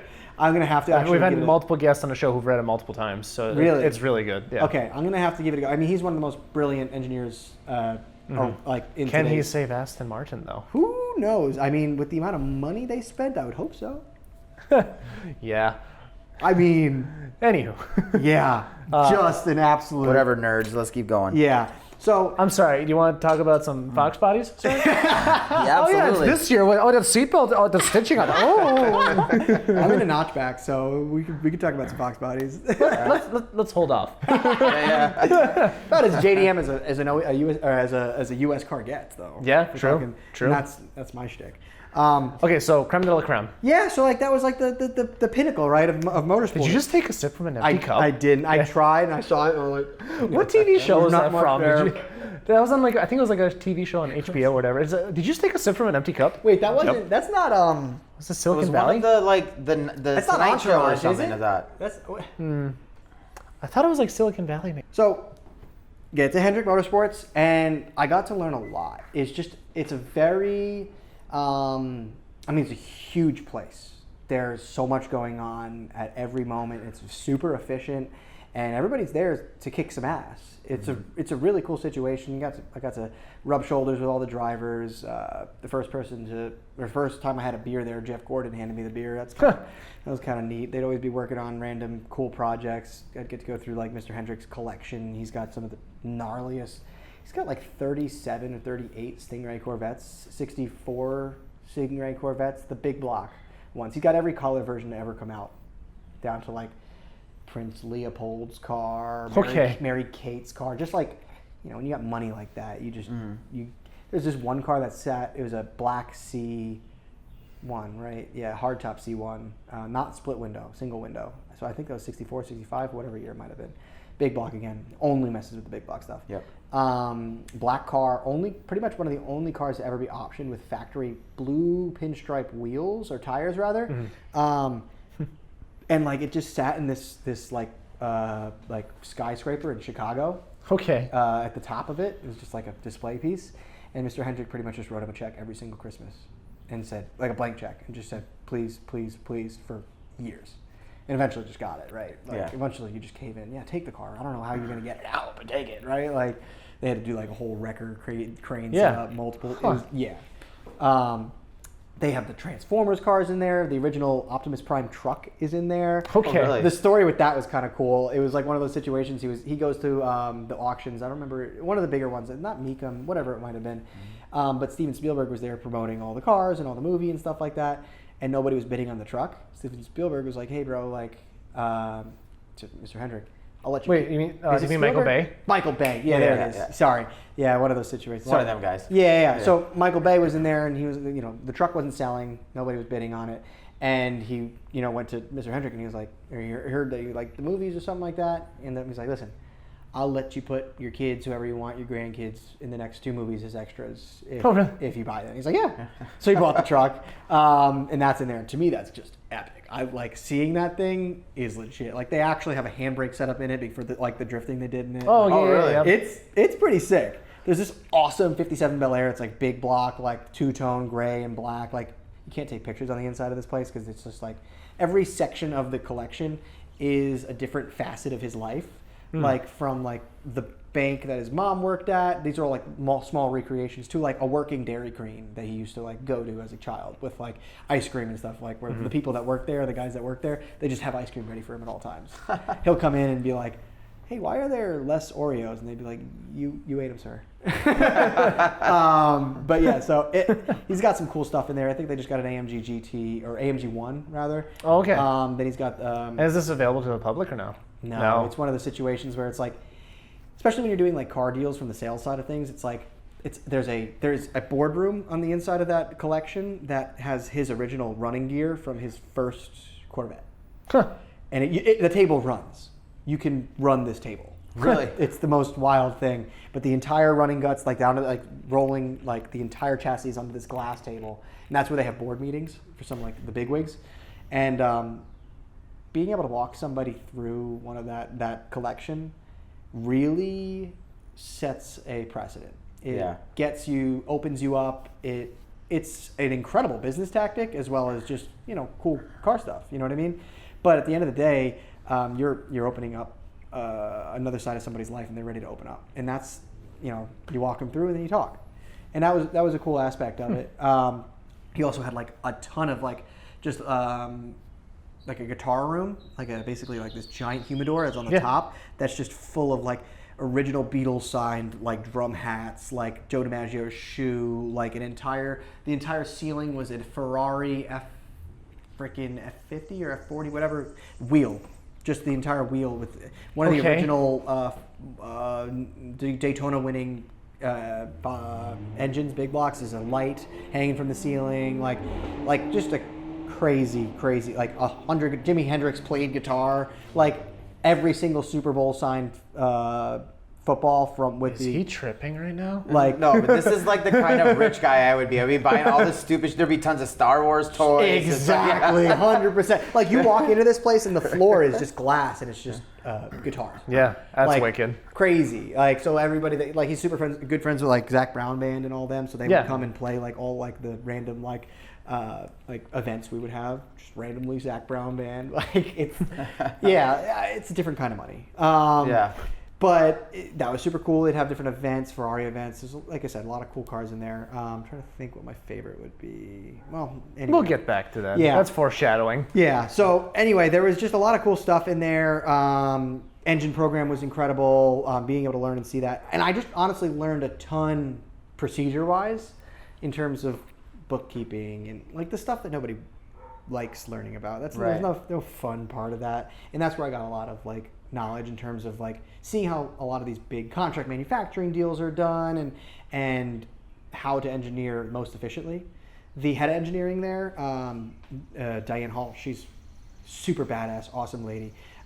She is incredibly smart. She actually used to work for Ferrari under Enzo Ferrari for the F1 team back in the day. Oh, okay. Oh, wow. Yeah, so like She's got some real seasoning. Probably during the successful days too. Yes, yeah. Dude, Ferrari, what a drought right now. By the way. I know. It's been, actually scratch that. They're well, it's been. not the F1. What is it? Are they referred to as prototype or IMSA cars or what is it? They're crushed. No, the endurance cars. The WEC cars are crushing it right now. Yes, yeah. It's the same series that runs like Petit Le Mans, right? Ooh, no, like Le Mans. Oh, those cars. okay. Yeah, I don't watch that as closely, but I have to. No, I just try to. You can't watch everything. I dude. know, it's so tough. It's impossible. It's tough. Yeah, sorry, we're speaking a different language to Dan again. That's fine. We'll get Ferrari, fast car. Oh, okay. Are those the red ones? The red ones. Okay, so how long were you over there for? So, I was there for a full year. Full year. Okay, so obviously working for a corporation like that, you get to learn a lot of things. So For sure. One of the things that we noticed, especially on our last podcast that aired an hour ago, the switch from a large corporation to small business. What's that kind of look like?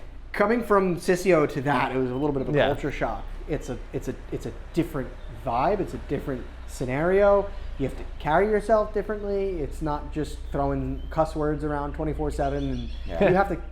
Like I was dealing with, like especially on my side, like I dealt with the guys that killed Osama bin Laden, like Delta Force 9, like they'd come through and like we'd throw like have events for these guys. I used to go to different bases around the country. Like, Oh, for real? yeah, Fort Irwin, NTC, the Fort Stewart, Savannah, 3ID. I'd visit all these different bases for different events, stuff like going on. We used to build these payload enablers, they were called STEED, Silent Tactical Energy Enhanced Dismount, where it's basically an electric wheelbarrow.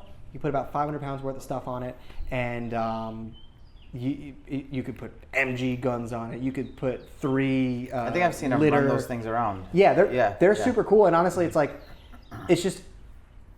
a utility thing. It helps move things. And you know, you're dealing with the Army, so you have some of these older sergeants that are like, "You're making my men fat," you know, like this and that. But the idea of it was just basically to be like help guys move stuff. The biggest, I think the number one cause of like what was the VA, or the number one cost for the VA is musculoskeletal injuries. I think it's 70% of injuries in the Army, all due to lifting weights and lifting too much weight and outside of your boundaries.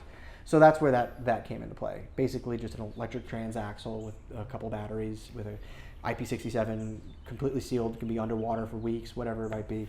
Started as a Navy SEAL project that ended up becoming because basically they've always had ties with the military in some way. You know, like the National Guard car back in the day, before any of that was not a thing. They would always have some affiliation with the military, so the military would bring them projects because they've had the engineering ability to do stuff. Yeah. One of those was that STEED, but it ended up turning into, hey, like we should make this a thing. And that's when they started putting more money and building an actual squad around the defense side. Now they're doing all the contract manufacturing for like HD Suburbans, all of the ISV, infantry squad vehicle, which is like they have 9-person ones. They have other versions that I don't know if I'm allowed to talk about, so I'm not gonna. But yeah, they're all basically GM based, and they build different. They give them motors and they build different stuff around and build all the chassis for it. Because obviously, and this is the change in the next gen for NASCAR. Again, I learned this all kind of recently. I wasn't ever really super into NASCAR, right? I've grown quite an appreciation for it. But before the next gen cars, every chassis was made in-house. You'd have multiple bays of chassis being built at all times, because you could keep producing more. There wasn't any limits to how many you could have. So if a car got crashed, immediately throw another chassis and let's go. Now you have a limit to amount of chassis you can have, and also they're supplied by a different supplier. So you have to buy the chassis to level the playing field a little bit. So that left a large portion of the weld shop nothing to do. Mm-hmm. So instead of firing everybody, that's when other projects started to come in, and they said, okay, we will do all the contract manufacturing for the GM stuff and whatever it might be. So that's how they keep getting into different defense projects. Sure, okay. So that's going at all times. They still make the Xfinity cars. They do the chassis for the Xfinity cars. But for the Cup cars, they're all, I believe it's like Roush Racing. I forgot who makes them. Whatever it might be. And I think it's like 20 chassis per season, something like that. And every time a car, comes in after a race, it gets completely torn down to the bare chassis and it starts a rebuild process. So like every section of the shop is sanctioned to a different part of the build. It's always 5 cars being built in different sections. Some that are 0%, some that are 20%, some that are 40%, some that are 80%, some that are 100% leaving the next week. Yeah. So That's they're getting intense, liveried. Yeah, it's nuts. It's There's a lot more into that than I thought. Yeah, there's a lot of different groups of people coming together, engineers, technicians, painters. They used to paint everything. Now everything's wrapped. They still paint like the toolboxes and all this stuff. They still find their ways to do that stuff. Yeah. It's just funny how it evolves. But yeah, it's a lot to appreciate. And the thing that, from an engineering standpoint, that you can really appreciate, obviously you have your mechanical engineers, but then you have your aerodynamic engineers. Those guys have the most important job in NASCAR. Those guys, because the underneath of the car is the only thing you really have control over nowadays. Mm-hmm. The outsides of the car are sanctioned by the OEMs and NASCAR specifications. So I was going to ask you, how does that relationship work? Like when you decide you're driving Ford, Chevy, what does it have to do with your drivetrain? Is it like, are you getting support from GM? Yeah. Okay. So you have obviously Hendrick's had a long-standing partnership with GM, so right. that's where that comes into play. So you have a partnership, and then they have different engine programs. Like usually your NASCAR team runs its own engine program, and you partner with different companies for like your body. Now, okay. the thing that changes over the years is like you'll see these cars getting updated. Sometimes, like maybe the Camaro might be 2 years older than the Mustang body. Mustang body, you'll see the Mustangs going faster because they've already got an update and whatever it might be, that they're just aerodynamically fast. All of your edge comes in aerodynamics and race strategy. So it's so like you really only have control. The biggest thing you have control over is the underneath of the cars. So, and I can't even dive in as deep as these guys can. These are just stories that I'm regurgitating, right? Because right. I'm not on the aero side. Just incredible stuff. Like even learning about like how the flaps work. Like when like these cars, you'll always see on the top of like a NASCAR, you'll see two flaps, one that's sideways and one that's this way or whatever it might be. When the car's spinning out, they're meant to flap open due to wind resistance and get them back straight. Little stuff like that where like diffusers give you crazy downforce that they have to work with different like each track they change every aero setup. Like a fender might look the same, but there might be 8 different fenders, and what they're trying to do is basically, and they have these programs that are saying, all right, I've got 8 of these fenders here, I've run this at this track 4 times and I won this time. Let's take that design and let's run it here and let's try this. Holy shit. Yeah. And that's still the case like in modern NASCAR as well. Like so next gen started, what was it? Like how many years? 2021, 2022. Something like that, right? Yeah.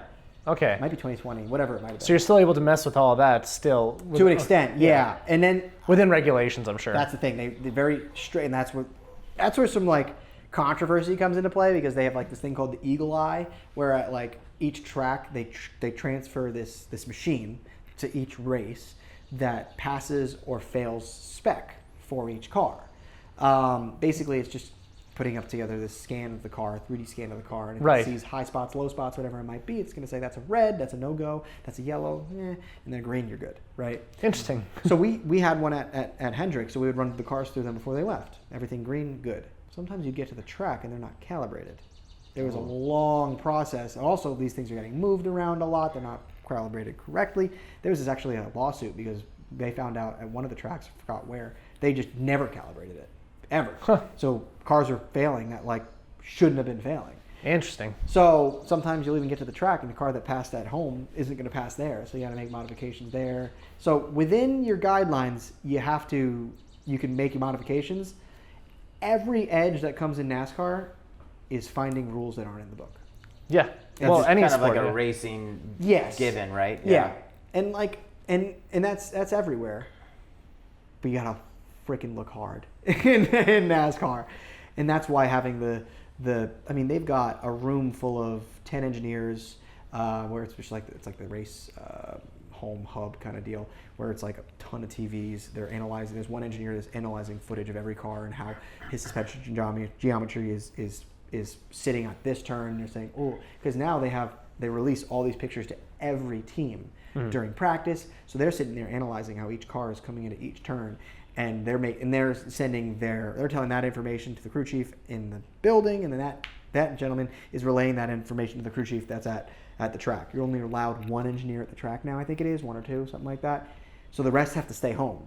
So the cars that don't have, or the teams that don't have a team of 20 people their own satellite, like, and the ability, because we have like Hendrick has their own satellite so that they can relay that information faster. Like, it's mind-blowing the amount of money. Like a satellite. Like a satellite.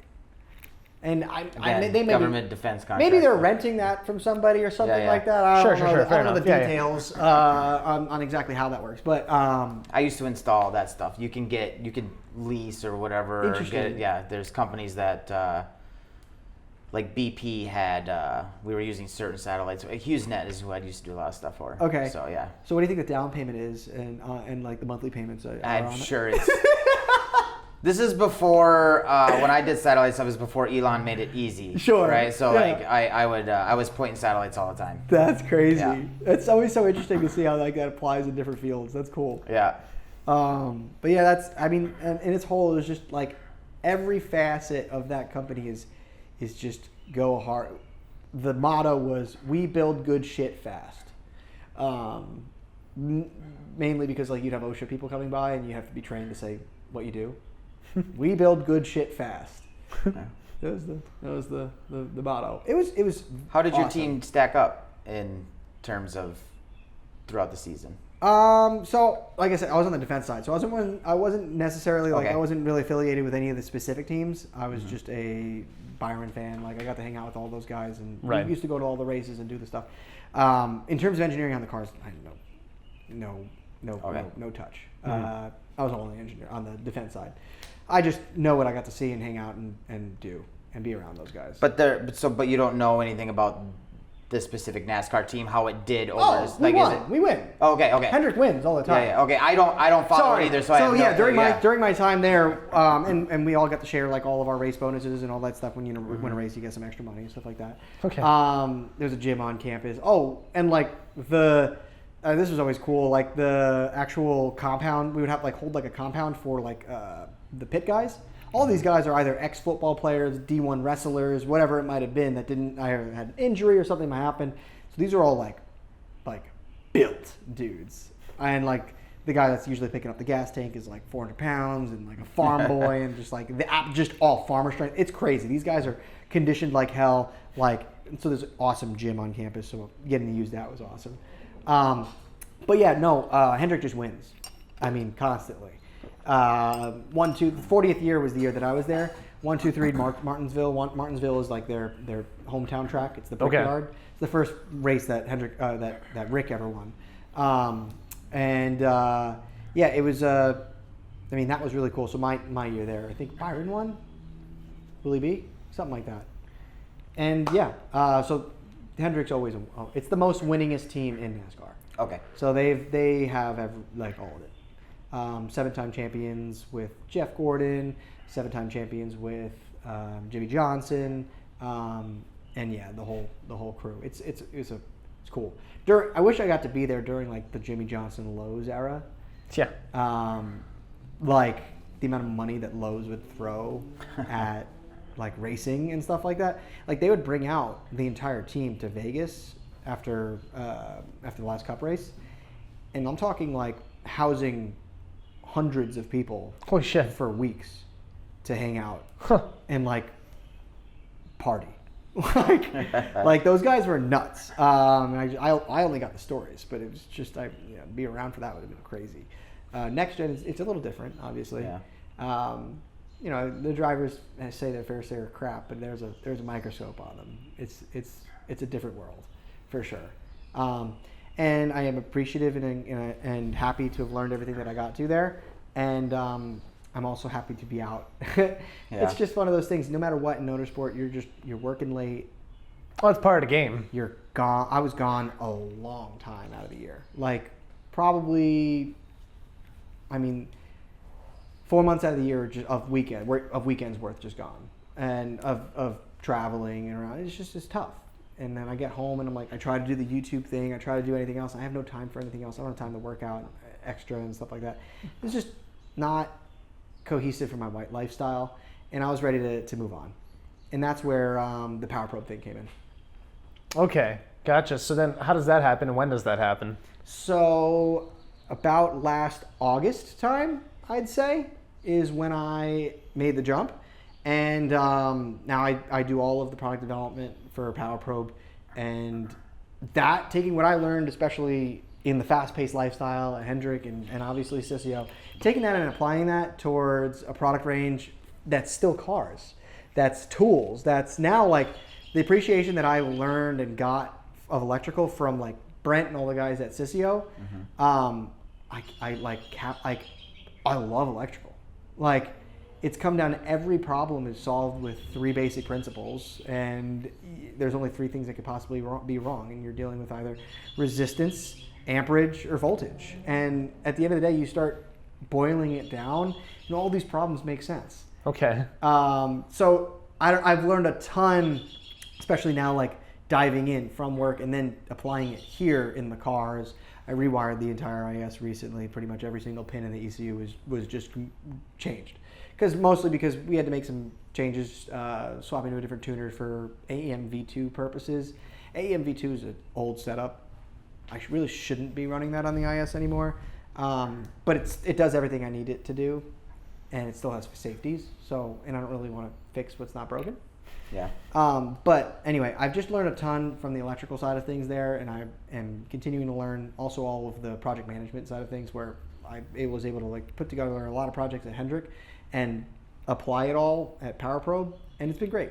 So being able to just keep continuously kind of working on the cutting edge of electrical equipment. We're doing a lot with like EVs nowadays, which is an interesting world. But we're developing different like EV diagnostic tools, obviously multimeters and all that fun stuff. Then circuit testers, which has always been our bread and butter, and then tools like that draw monitor I was telling you about earlier. Stuff to just anything electrical based around a car. That's the stuff. Huh. And I have my ears to the streets. I'm the guy that if you have problems, you call, and I get to go to shops and try to help dive in and find electrical problems, and I try to find easier and better ways to solve those electrical problems. Because again, mechanical stuff usually ends up being an electrical problem from the beginning. Or it's controlled electronically anyway, so right. Everything nowadays. You have to start there. Yeah. And I don't know, it's a really cool thing, and being able to like diagnose certain stuff that I would just call gremlins used in the day. Oh, it's a ghost. It's this and that. Yeah. Like, it just does that sometimes. Yeah. There's a reason for all of it. Right. And at the end of the day, it's really not all that. All you're doing is basically, it's the same thing as plumbing, right? Okay. Hydraulics is the same thing as electronics, because all you're doing is sending a signal, sending water down a pipe. Yeah, I sent the signal, all right. I need to connect this to this, and whether that information be based off of voltage, like translating voltage inputs via a voltage translator, like a freaking X series controller, whatever. All it is just taking lines of data and translating it. Who was it? Is that Amanda? Yeah. Oh, I guess she went to her sister's. All it is just taking that data and regurgitating it differently, and just manipulating Ohm's law in different ways to get different results. And when you realize that, there's so much you can do with ECUs, with tuning, with setting cars up. Like, the IS isn't here right now, but like, I've got that ECU set up so that I can change everything on the screen and right in front of you. And like, that ability, giving a car this old that ability to kind of make changes on the fly, and that like extra, what's the word? Customization. Sure. It goes a long way. Mm-hmm. I've got a 95 F-150 right now. It's got a check engine light. You know how mad I am that it's 1 year before ODB2, so I can just plug my scanner in. I know I have a scanner that'll do ODB1, but it's just like an extra pain in the ass, right? Like, 100%. It's not quite the same. I'm like, son of a bitch. It's like this thing. Yeah. Oh yeah.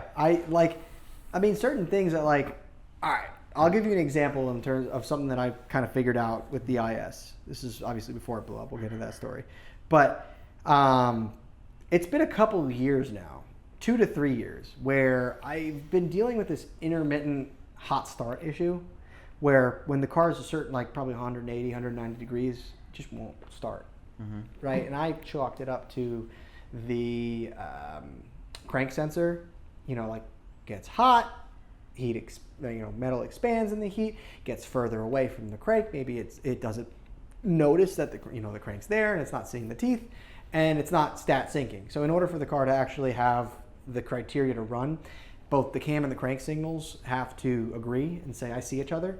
Once those happen, then everything can happen. You can start sending spark, you can send power, all the things. So stat sync is criteria number one. So if that's not satisfied, the car won't start. So I kept dealing with that here and there. I put that issue away with a ton of voltage, basically with an anti-grav battery that was like a 30 cranking amp deal, 35, whatever. It was a badass setup. And sorry, babe. Babe, you can come through if you want. All right. Well, I got over it with just an extra ton of voltage so that it gave it enough. Basically what was happening is it would voltage drop quite a bit on start from like 10, 11 volts to like 8 volts, which again would not satisfy the stat sync thing, which is another thing going through my head. Oh, what is it? Over the years, I'm like, I got over it. It's fine. It doesn't come back. It's not an issue. It still come back every now and then. That would be a problem. That's when I started to dive into it when I was at Power Probe, and I started having ways to dive into it and more information, understanding that resistance values change a lot in terms of how voltage can flow and what kind of signals things are getting. So I'm like, all right, let's just ohm out the crank sensor. Let's see what's happening. So, at rest, I think it was sitting at like 2,000, at rest meaning like temp, like right, how it would be right now, about 2,000 ohms or so. When that thing was hot, I think it was like 46K, which is an obscene amount. You're not going to let any voltage in. I went ahead and I just bought another crank sensor. And I was like, okay, let's give that a shot, right? At rest, 1,000 ohms. And thrown in the oven, you're looking at like 3,000 ohms. And the thing, it solved everything. Everything. Every issue that I had been having for the past however many years where I'd have to get another car behind it to give it a little more voltage to be able to get through to start. I'm doing voltage drop tests everywhere between the chassis and the rear battery, the chassis at the front, the chassis and the alternator, the block to the actual block itself, trying to figure out where my voltage is going. Yeah. Like, what is happening? Is it wired like crap? Is this because I'm doing all the math and I'm like, listen, I've got a battery in the trunk at this point. We've extended these wires. Is the gauge proper where it actually can flow the amount of energy that it needs to flow? I'm going through all of these things. Nothing is making sense. A fucking crank sensor. See, no, this is the part where being an engineer probably hurt you in that situation because you wanted to figure out the problem. I probably would just be like, oh, let's try and replace a crank sensor. I just start replacing shit until it starts to work. And then I'm like, genuinely, that's the best way to do it. That's the smart way. And that's like the same thing with these EVs. Like some of these guys are like, you have like all these problems, you start fixing stuff. It's like, oh, how do you got to take it all apart to be able to get to the control pilot to understand whether or not it can actually get the information from the charger. My car's not charging. You bring it into a shop, and all you have to do is to prove that it's not, or at least not the car, just take another charger and put it in it. Yeah. Like, hey, it works. Oh, okay, my charger at home's broke. Got it. Yeah. Move on. But it's similar situations like that. You got to know when to stop diving in and make the play, make the change. But at one point, I don't know, I've changed a lot of crap, and sometimes it just doesn't do it. Yeah, nope, that's when you get out the multimeter and you go, okay, here we go. Yeah. I gotta start diving into this shit, and then I usually give up at that point, but yeah. Yeah, now being able to like understand that the values a little bit more is starting to really... See, that's where I wish I knew. Like people say, on the Fords, a lot of times the coil on plugs, right? Once it starts missing, I just replace all of them.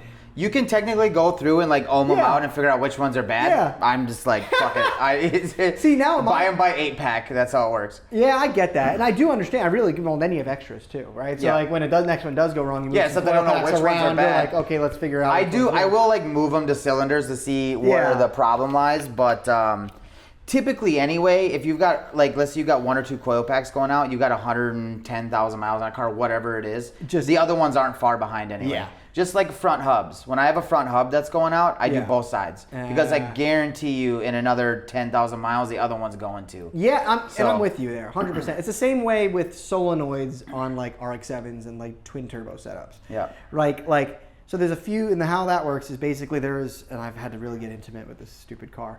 But How intimate are we talking about here? a little too intimate. This is why all the RX-7 owners are a little off. They are. It's an odd group of gentlemen. It's you gotta. It's a cult. It is. I think it's a Mazda thing.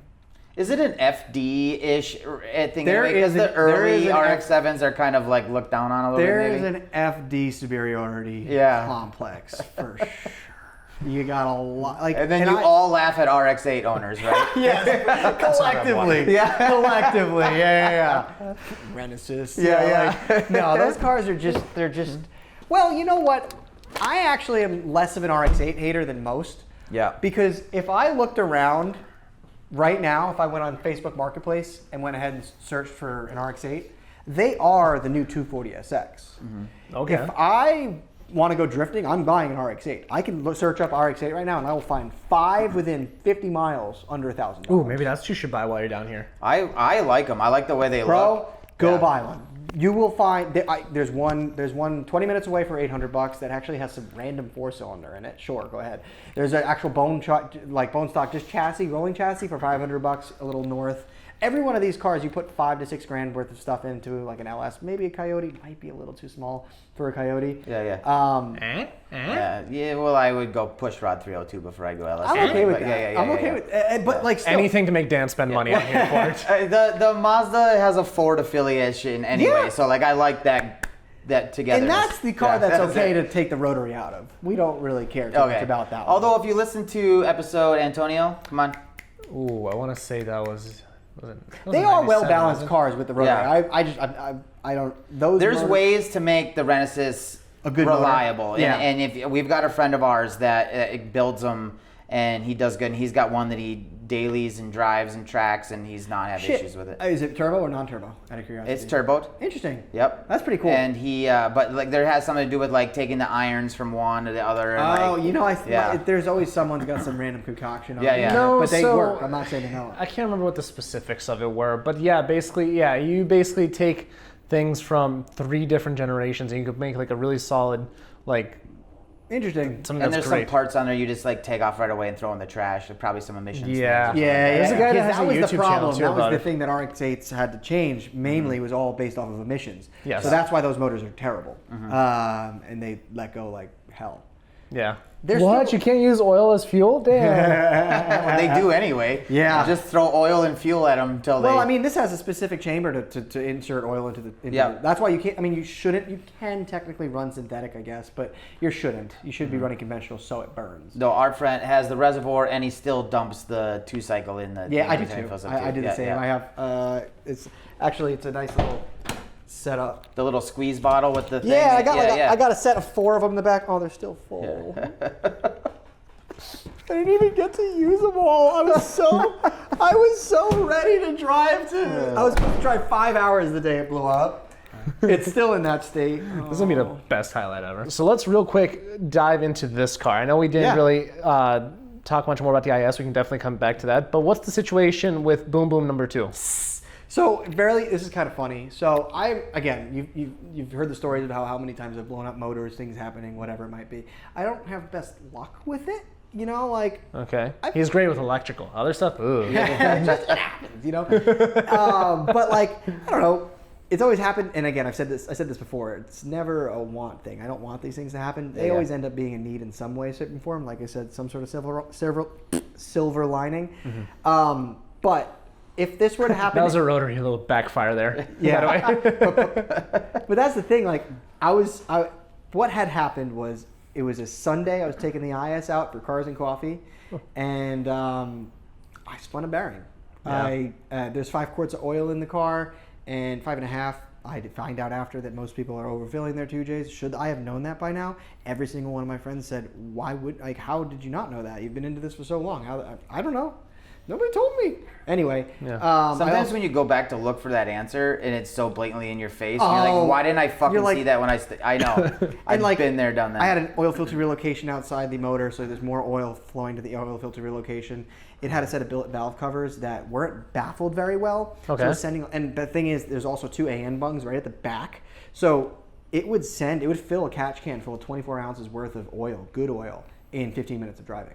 So I have all that oil displaced out of the motor when it's running, even though my oil pressure is saying everything's fine, even though I check the oil when it's at stationary, at rest, it looks fine. It spun. I mean, it was pure and utter trash. Like, I have a video on that we just took it apart and I'm rebuilding another motor for it. So that happened a month ago, right? Okay. So I get married in 2 weeks. My main goal was to have both of these cars at the wedding. So that Sunday, I blow the IS up. I'm like, great. I know that sound. I bet you it's a spun bearing. That sucks. So send it back to the shop. All right, and it's fine. What does that sound like? Horrible. It's not nice. Yeah. When you hear knocking from the bottom side, that's when you go, shit. Yeah, and it started usually a little higher, and then it got lower, and I go, that bearing's gone. You always, when you hear a knock or tick, you're kind of secretly hoping it's valve train related, and it never is. And it starts faint, and I'm like, okay, the cams, okay, and then it keeps getting louder, and I go, fuck! And I was racing a C7Z, and it was going to be a good race. He was making like 650 or so. I was making around the same, and honestly, that was going to be a fun race. And my car broke up. Actually, it needed spark plugs. Car broke up, and then it just let go. I'll give you the video. And so that car is down. I have it sent to my buddy's shop where. The guy we're having on the show? Yes, Jared, Forward Performance. You guys will meet here soon. Yeah. Yep. Awesome people, like genuine just racer at heart. Yeah, and I'm going to give a quick disclaimer. So he's a 7-second Supra, stick shift still, right, who will be running at bragging rates a week before this airs, 2 weeks before this airs. But either way, he will be on an upcoming episode. Yeah, he's great people. I mean, you guys just... Unless we have a big falling out this week and that's it. There's no episode. It's impossible. He's the most easygoing, nice person you'll ever meet. But impossible. It's like he's challenging me. No, but he's great people, and we have a great relationship. I actually met him 5 years prior. And the day 2 years ago when my car blew up the last time, I ended up in his shop by chance because my one buddy that I had known, mutual friend, was like, yeah, just have your car sent there. I was like, I don't know where to send it. I just moved to Charlotte. Like, what's going on? And I walk in the next day and I'm like, oh, I know you. And ever since, we've just been great friends. So he lets me use the shop and we get to build the cars together. It's awesome. So I send the car to his shop and I'm like, that's fine. I got an RX-7 at home. So I'm like, great. So I grabbed this car and I have fun with it for the weekend. I don't do anything crazy. At this point, I had just been finishing doing all the Cerakoted stuff. Like everything under the bay I showed you earlier. It's really nice. Yeah. It's all Cerakoted. I cleaned, like everything I brought it down to like nothing. And I really brought this back. I rewired the entire car, put the V-mount in it. I was basically correcting it had a front mount intercooler and it didn't cool very well. So you would just see rising temps. And the main thing with Rotaries is don't overheat them. If you overheat them, you crack an iron, you're spending a lot more money than if you did something else. Housings are a lot cheaper, irons are expensive, especially because that's where your street port lies, that's where your peripheral port, that's where your bridge port, all that lies within the actual, not the housings, the irons. So yeah, anyway, I corrected all that. I wired the entire thing. I threw speakers in it. I have Apple CarPlay now. All of that stuff. Dude, the thing's awesome. Like it sounds great. I'll show you before you guys leave. It sounds awesome. Okay.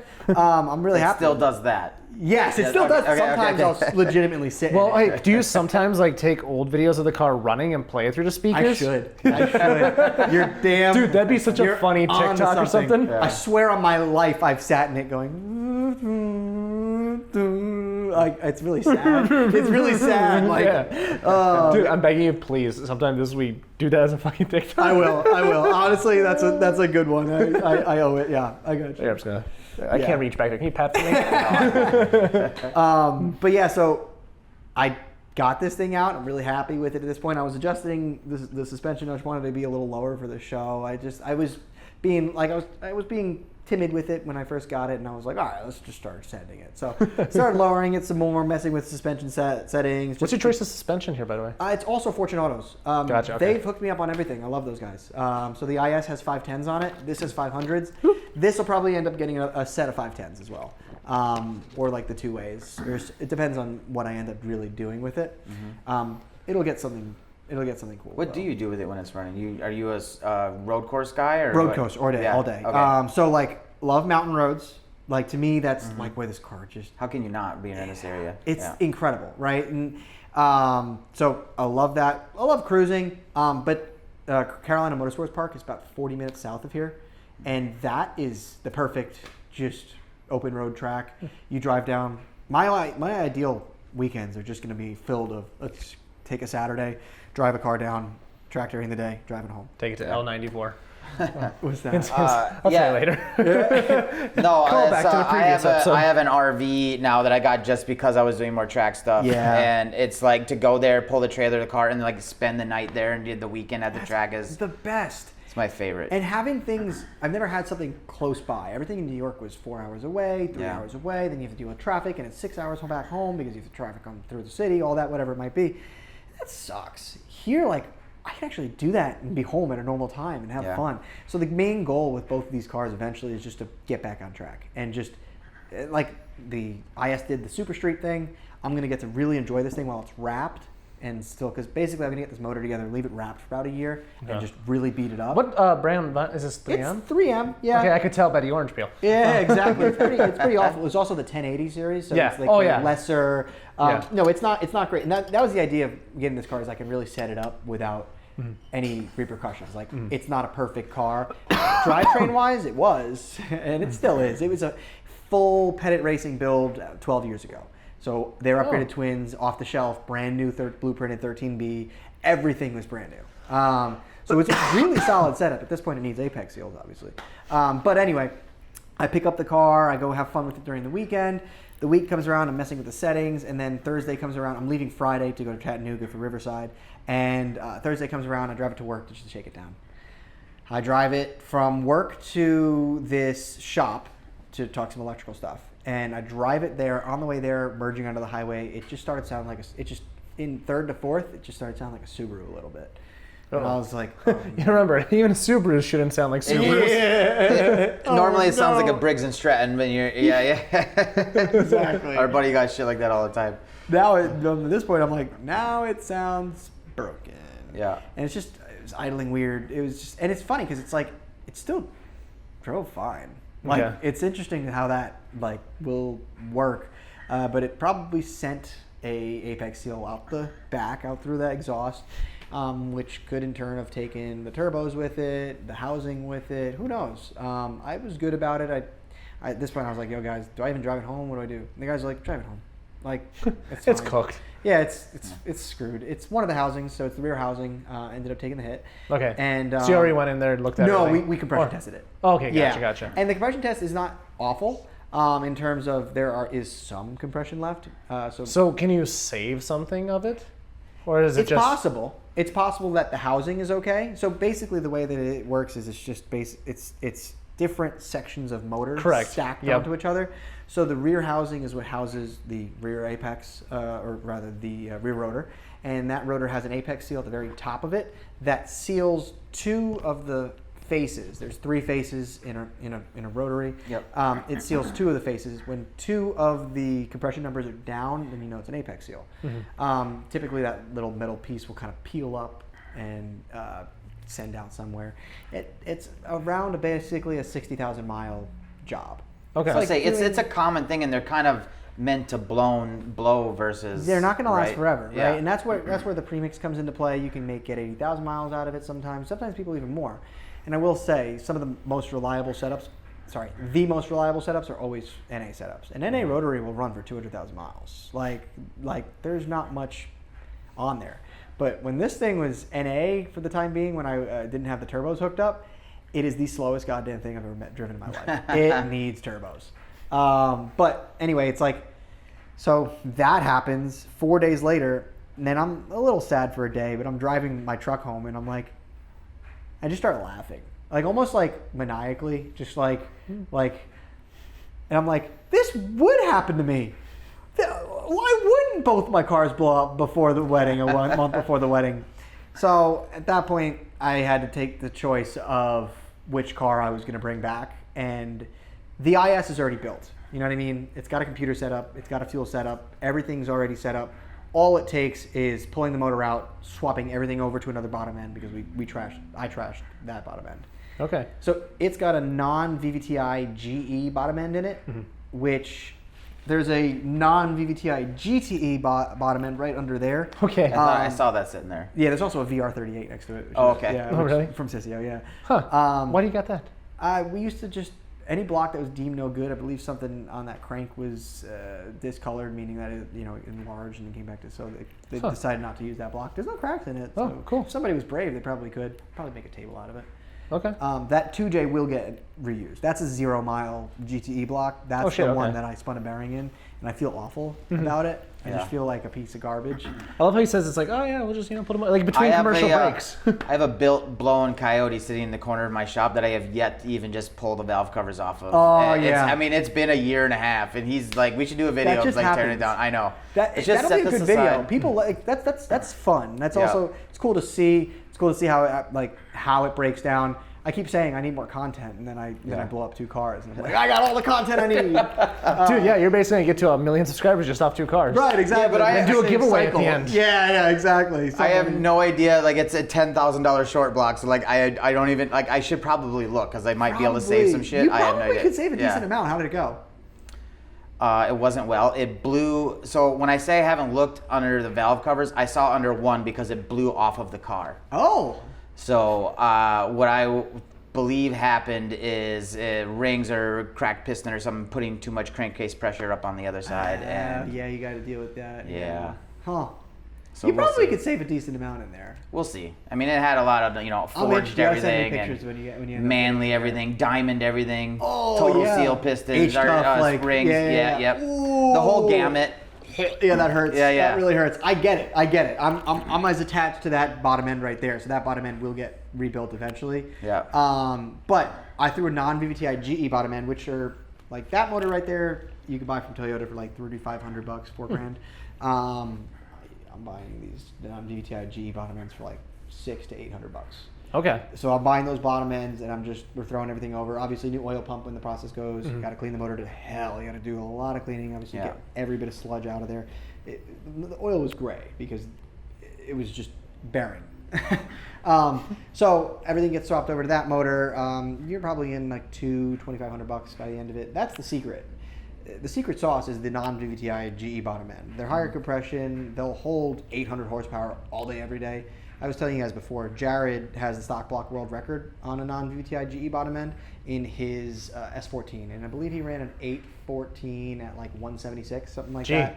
Yeah, and the car was jamming like 1,400 horsepower or so, and that car was jamming for a while, and it didn't let go until it probably made like 1,500 points at one point, and that was the point. But at 800, 900 horsepower, those bottom ends will last. Yeah, that's what I was just thinking. Like, yeah, if it's doing well at that power level. Yeah, so me at like that 700 horsepower, 650, 700, it should be money. These have been oiling issues completely on my end so at this point, we put together a motor that I'm really confident in, and Jared's confident in. So we're feeling like this is just going to live. Swap to OEM covers because obviously pushing all that oil beforehand is just, you got to keep more oil in the head, or in the motor itself. When I had OEM covers, it would probably move about an ounce of oil every 6 months. It was probably moving an ounce of oil every 6 seconds with these billet covers. So going back to OEM covers, going to an OEM filter setup and just overfilling it, combined with the couple stuff that we've done here and there, moving oil pressure sensor to a little more reliable location, just get that information. Oh, Mike. It's picking up your belly growls now. Cut in there. But yeah, getting that information, being able to best like set those cars up, I think was going to be so that I'm confident in that setup. Okay. So now the past couple of weeks, I've been obviously trying to spend as much time with my fiance because we have the wedding coming up and all that. But I break out as soon as I can to get that motor together. It's almost there. So next week the plan is get it in the car, and then it's going straight to the paint shop, and then from the paint shop it's going straight to my wedding. Okay. Yeah, and then this thing will come back after the honeymoon. Anywho. Yeah. Okay, so on that note, is there anything else you kind of wanted to touch on before we start wrapping up? Last thing. I feel like we could be here for 14 hours. Yeah. You're very, like, we spent a good bit of time in Vegas. Well, dude, like, also you're a good storyteller. That's one of the things I like to tell people on the show. You're very easy to, it's like smooth jazz. I need to do awards at the end of this year for, like, easiest listens, right? Because, like, I can listen.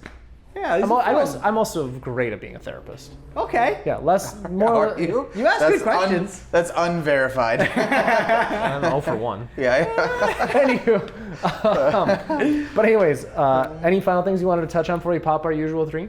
That's really much. You guys got to know me a little bit. Yeah, we'll get you back for a round 2. Yeah, we got to hear about the cars. I might be back here next month, so. Oh well, so that'll be cool. So let me know when you're back, because what I'd like to do. So I'd like to take you guys both out in the IS, because that's a fun car, so you can just tack everybody in it. And then when you guys come back, I'll probably have this thing apart. We're rebuilding it right here in this garage. So I'm gonna learn along with the YouTubes, basically everything that I post every single week. And it's just about stuff that I build. So we're gonna pull the motor here. We're gonna stack it right here. It's getting, like I said, the Turbolone 8474 kit. It's getting a Fuel Tech ECU, and it's all happening right here. We're gonna paint the engine bay while the motor's out, and then I'm gonna rock this setup for like a little time so I can really beat it up. Right. Yeah. And we can I want when next time you guys are here, we'll take this to the track. Sure. That'll be fun. That'd be cool. And then after that, that's when it will be torn down to like all the windows are coming out, every interior panel's coming out, and that's when we're gonna do really make it pretty. Yeah, like full paint, rotisserie job, going through pretty much everything, and doing like the upholstery and all that. But again, like I said, it's gonna be a project. Once I've seen through this phase and got my enjoyment out of it, and it's time to move to the next level. I just realized I don't think I've ever gotten a ride in a 2J car. Really? I've driven RB. No, did I drive that car? No. You probably get one this weekend with Jared. And if you don't, we'll see how tired he is. You'll see him Sunday. Yeah, we'll see how because I know that these are gonna be some long nights at this event. They definitely are. But if you tempt Jared, I've never driven in a 2J car. Let's go. Let's go. I'm gonna have to go through all my. Because I used to, I used to be a photographer, so I used to take photos of the cars that I'd be in. So the IS will probably be more fun on the street because it just feels. Planted. I mean, not that the Supra's not. Supra's sick. Supra's suck, bro. I just don't know if he'll have a seat in it. It's the IS though has stock seats in it, and like when the car's making 900, 1,000 wheel and with stock seats, you're just like, whoa! It's in like a standard sedan. It's so scary. It's there's no bolts. It's the OEM seats. There's no. It's like this. If like you were to put this in a car and also make like 1,000 horsepower, and you're like, whoa! And it's all on like stock suspension. So it's like the rowdiest, scariest. I genuinely like. It's on stock suspension. I don't get scared a lot, and that car kind of scares me. I'll stick to the RB guys. They're a little more tame. No. Okay. Yeah, no. Jared will scare you a little bit, but it'll be worth it. My IS feels a little more tame, but it's just because it's little.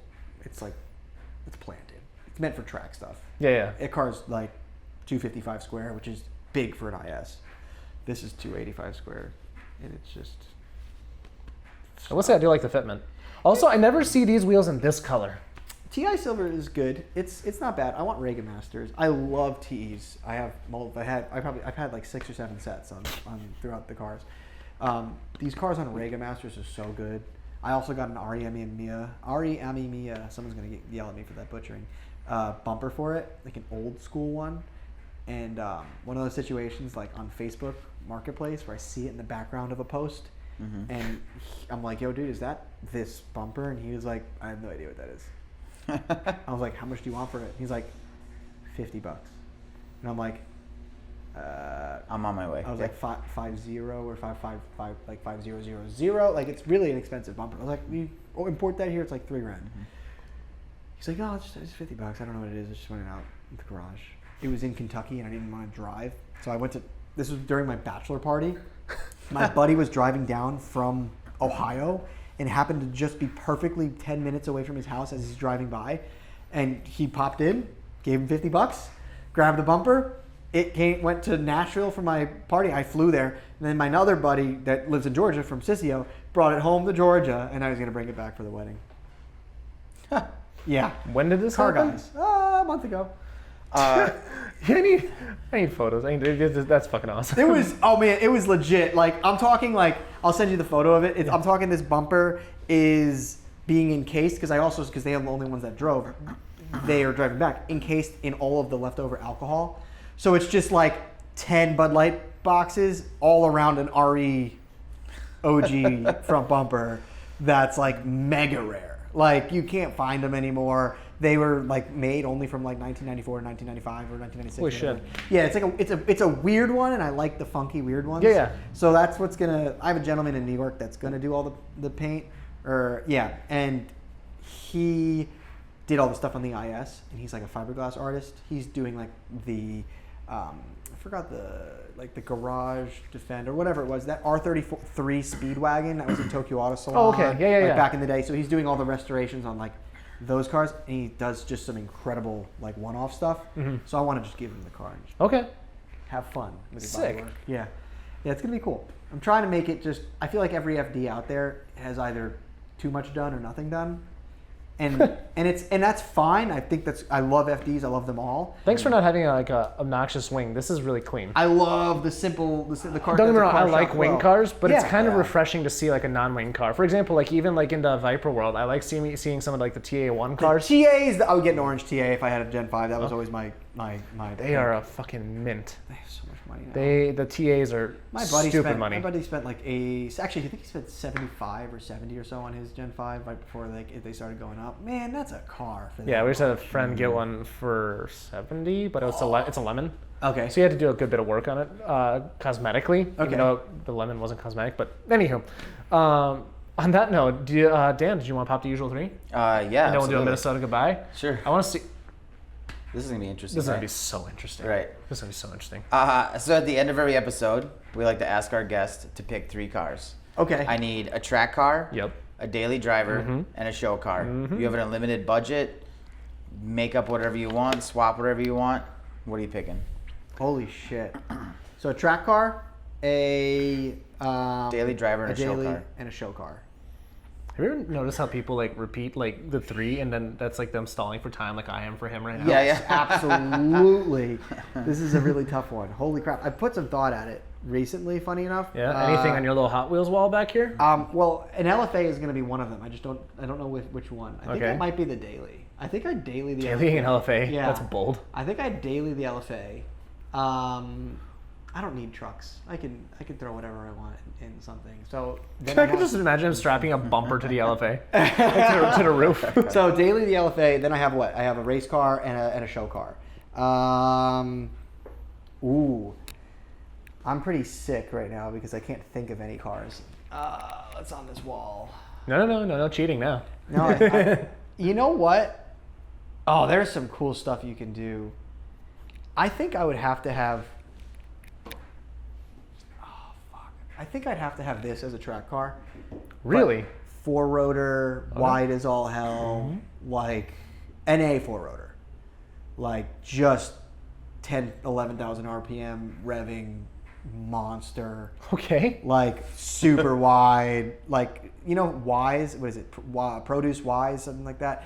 They make, is that a grocery store? yeah, pretty much. It's a tuning house out of Japan. Okay. They have a Yeah. It's actually the car that holds, I believe, the record at Tsukuba right now. Okay. It's a 4-rotor car. That's just bad shit. Oh, okay. In terms of track stuff, it really doesn't get any more rowdy. So I'd say that for the track car. And then for the show car,